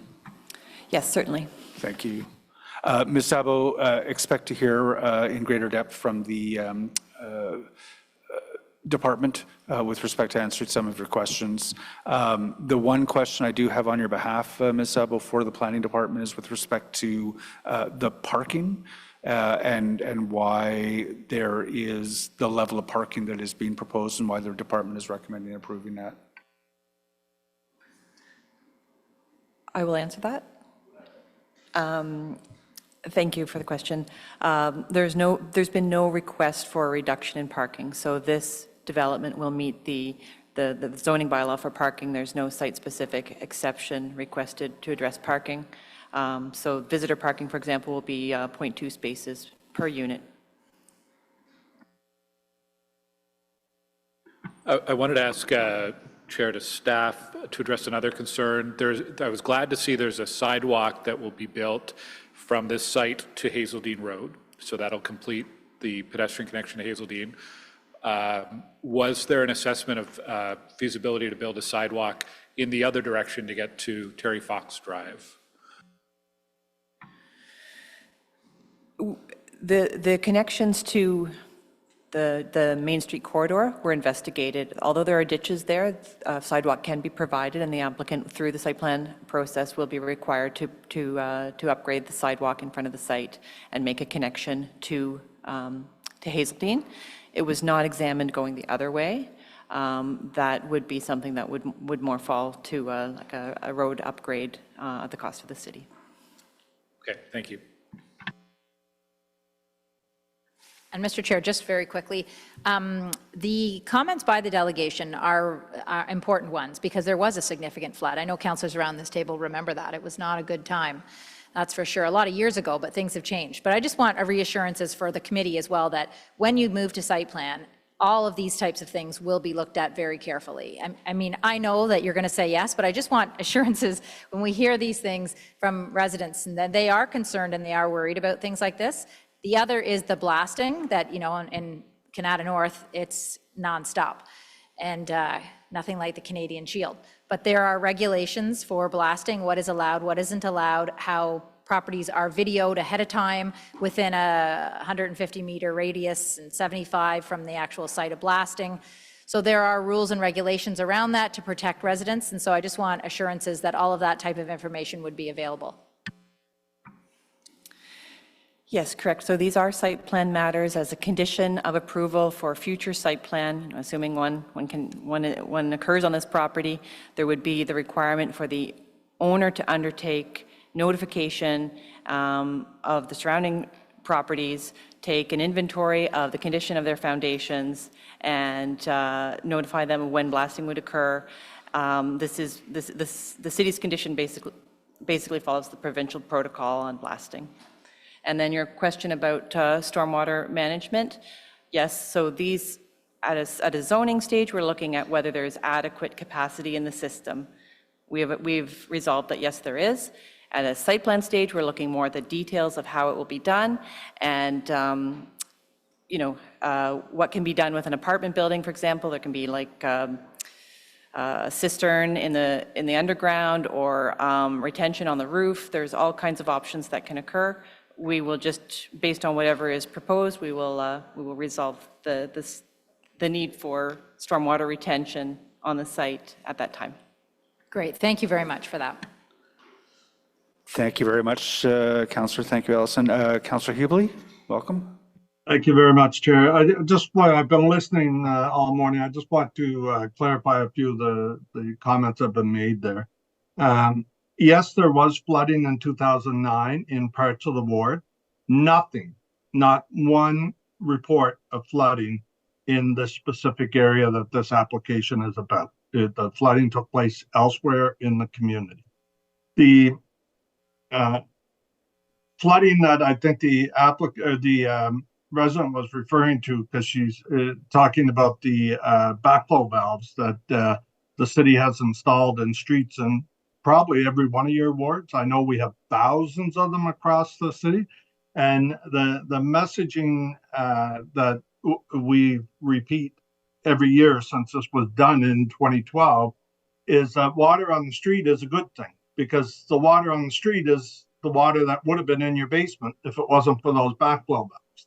So I get it that some people don't like puddles, but most people understand that that's water being kept out of their basement and that's very good for them. There was reference to the insurance company suing the city. I'm not familiar with that. In fact, the city, myself and Alain Ganche and Eric Tousineau were the principals, met with the insurance industry from across Ontario, including all the adjusters and everything, because one of the things we were worried about at the time was the impact of that flooding on insurance rates. And we were able to reach a deal where the insurance companies understood that the $40 million worth of work that was done between 2012 and 2015 in that area to address the causes of the flooding would be enough that they would not need to raise the insurance rates, nor did they refuse anybody coverage for what we call it, sewer backup or whatever, because we had all that fixed. So I don't want to go over that whole thing. I'm happy to answer questions if anybody wants it, but like I could talk for hours about this. This consumed 5 years of my life. So I'm more than happy to share that with more than just therapists. So, but the bottom line here is the work was done. There hasn't been a single house, knock on wood, there has not been a single house flooded since we did that work. And I thank the members of the previous council that supported getting all that work done. So that's one thing I want to address. The other part is the public consultation. I believe there was 2. I know there was 1 for sure, but I believe there was 2 that were held on this item. And yes, people had concerns, and I thought the applicant and staff addressed most of it, including the shadowing piece. As far as the parking goes, this is what you as a planning committee and we as a council have been saying we want. This is true affordable housing. It's the applicant can give more details about the income levels and everything. But the expectation is not everybody moving into these units is going to want parking.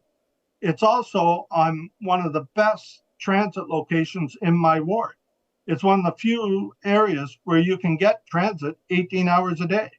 Because most of the rest of the ward, the transit only works till 9:30 in the morning and then starts in the peak in the afternoon again. But here, you can get to a doctor, a bank, a grocery store, wherever you want to go from a bus that is mere steps away from this location. It's all they got to do is walk past the Tim Hortons and they're on the buses.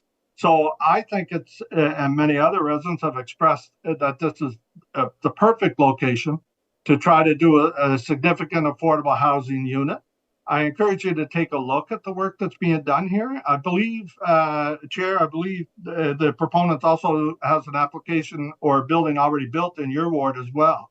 And I remember looking at that and thinking this was good work. So if you can confirm that, I'd appreciate it. But otherwise, I think those are the main points that was what was said. And I want to assure residents that there's no expectation that this is going to cause mass flooding or any issues like that, that the work will be done. There's lots of studies for the area, so we know the capacity of the system, and we can make this work. Because in closing, I agree with the rest of my colleagues, we have to get more affordable housing. So thank you. Councillor Hubely, thank you very much. Councillor Hubely is supportive. Are there any further questions of staff? Is this item carried? Thank you. There are no in-camera items. Do we have any notices of motion? I don't think so. There are 2 inquiries. Councillor Brown, if you are still with us.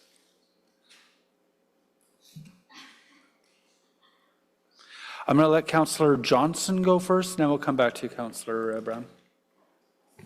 Thank you, Mr. Chair. Bill 109 has put new constraints on public consultation, while larger scale development is set to increase with zoning regulations through the new official plan and zoning bylaw review. The City of Ottawa maintains a public notification system so that residents can receive updates on what development applications are coming to their neighborhoods. Question 1. What is the software or method used to build and maintain the public notification system and the content that is distributed? Number 2. How is this list kept up to date? Number 3. Who is eligible to be Who is eligible to register to be notified? Not perfect, sorry. Who is eligible to register to be notified through the public notification system? Who is ineligible? Number 4, what information would you receive when you are successfully registered for notifications through the public notification system?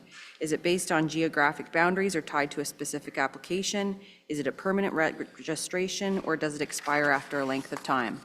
5, when was the public notification and consultation policy that governs the public notification system last amended, and how? And 6, are there any current plans to update the public notification and consultation policy in response to the changes brought through to the development application process at the city through Bill 109. Thank you. Thank you, Councillor Johnson. Councillor Brown, I now see your flag-framed face. Please go ahead. Thank you very much, Chair, and I apologize, I had an IT issue. My inquiry is on new developments, winter pathway maintenance. As part of any new development, it is common for new or existing pathways, sidewalks, and other active transportation infrastructure to be constructed or altered for the benefit of residents' use. Ideally, paths and sidewalks are winter maintained so that residents can make use of this infrastructure year-round. Unfortunately, some developments have proceeded without full consideration as to whether certain pathways and sidewalks can be safely winter maintained. With that in mind, number one, can the city indicate to the developer and respective ward councillor whether the proposed new or altered infrastructure will be able to be safely winter maintained as per the city's current policies? And number two, can this notification occur before final project approval? Mr. Chair, colleagues, I'm running into a few issues in some of the newer subdivisions in my ward where the city is taking ownership of some of these pathways that are well used by our residents. And when staff go in to maintain them for the first winter, we're finding that there are deficiencies that are prohibiting staff from being able to maintain them. And I just want to ensure that when we're building our communities, that we're being open and transparent with residents and the developers under clear guidelines as to what is a pathway or sidewalk that can be winter maintained, so we don't run into issues once the subdivision is taken over by the City of Ottawa and residents begin to use the pathways. Thank you, Chair. Well raised. Thank you very much, Councillor Brown. Those are the only inquiries I'm aware of. There is no other business. We're adjourned. The next meeting is Valentine's Day. See you soon.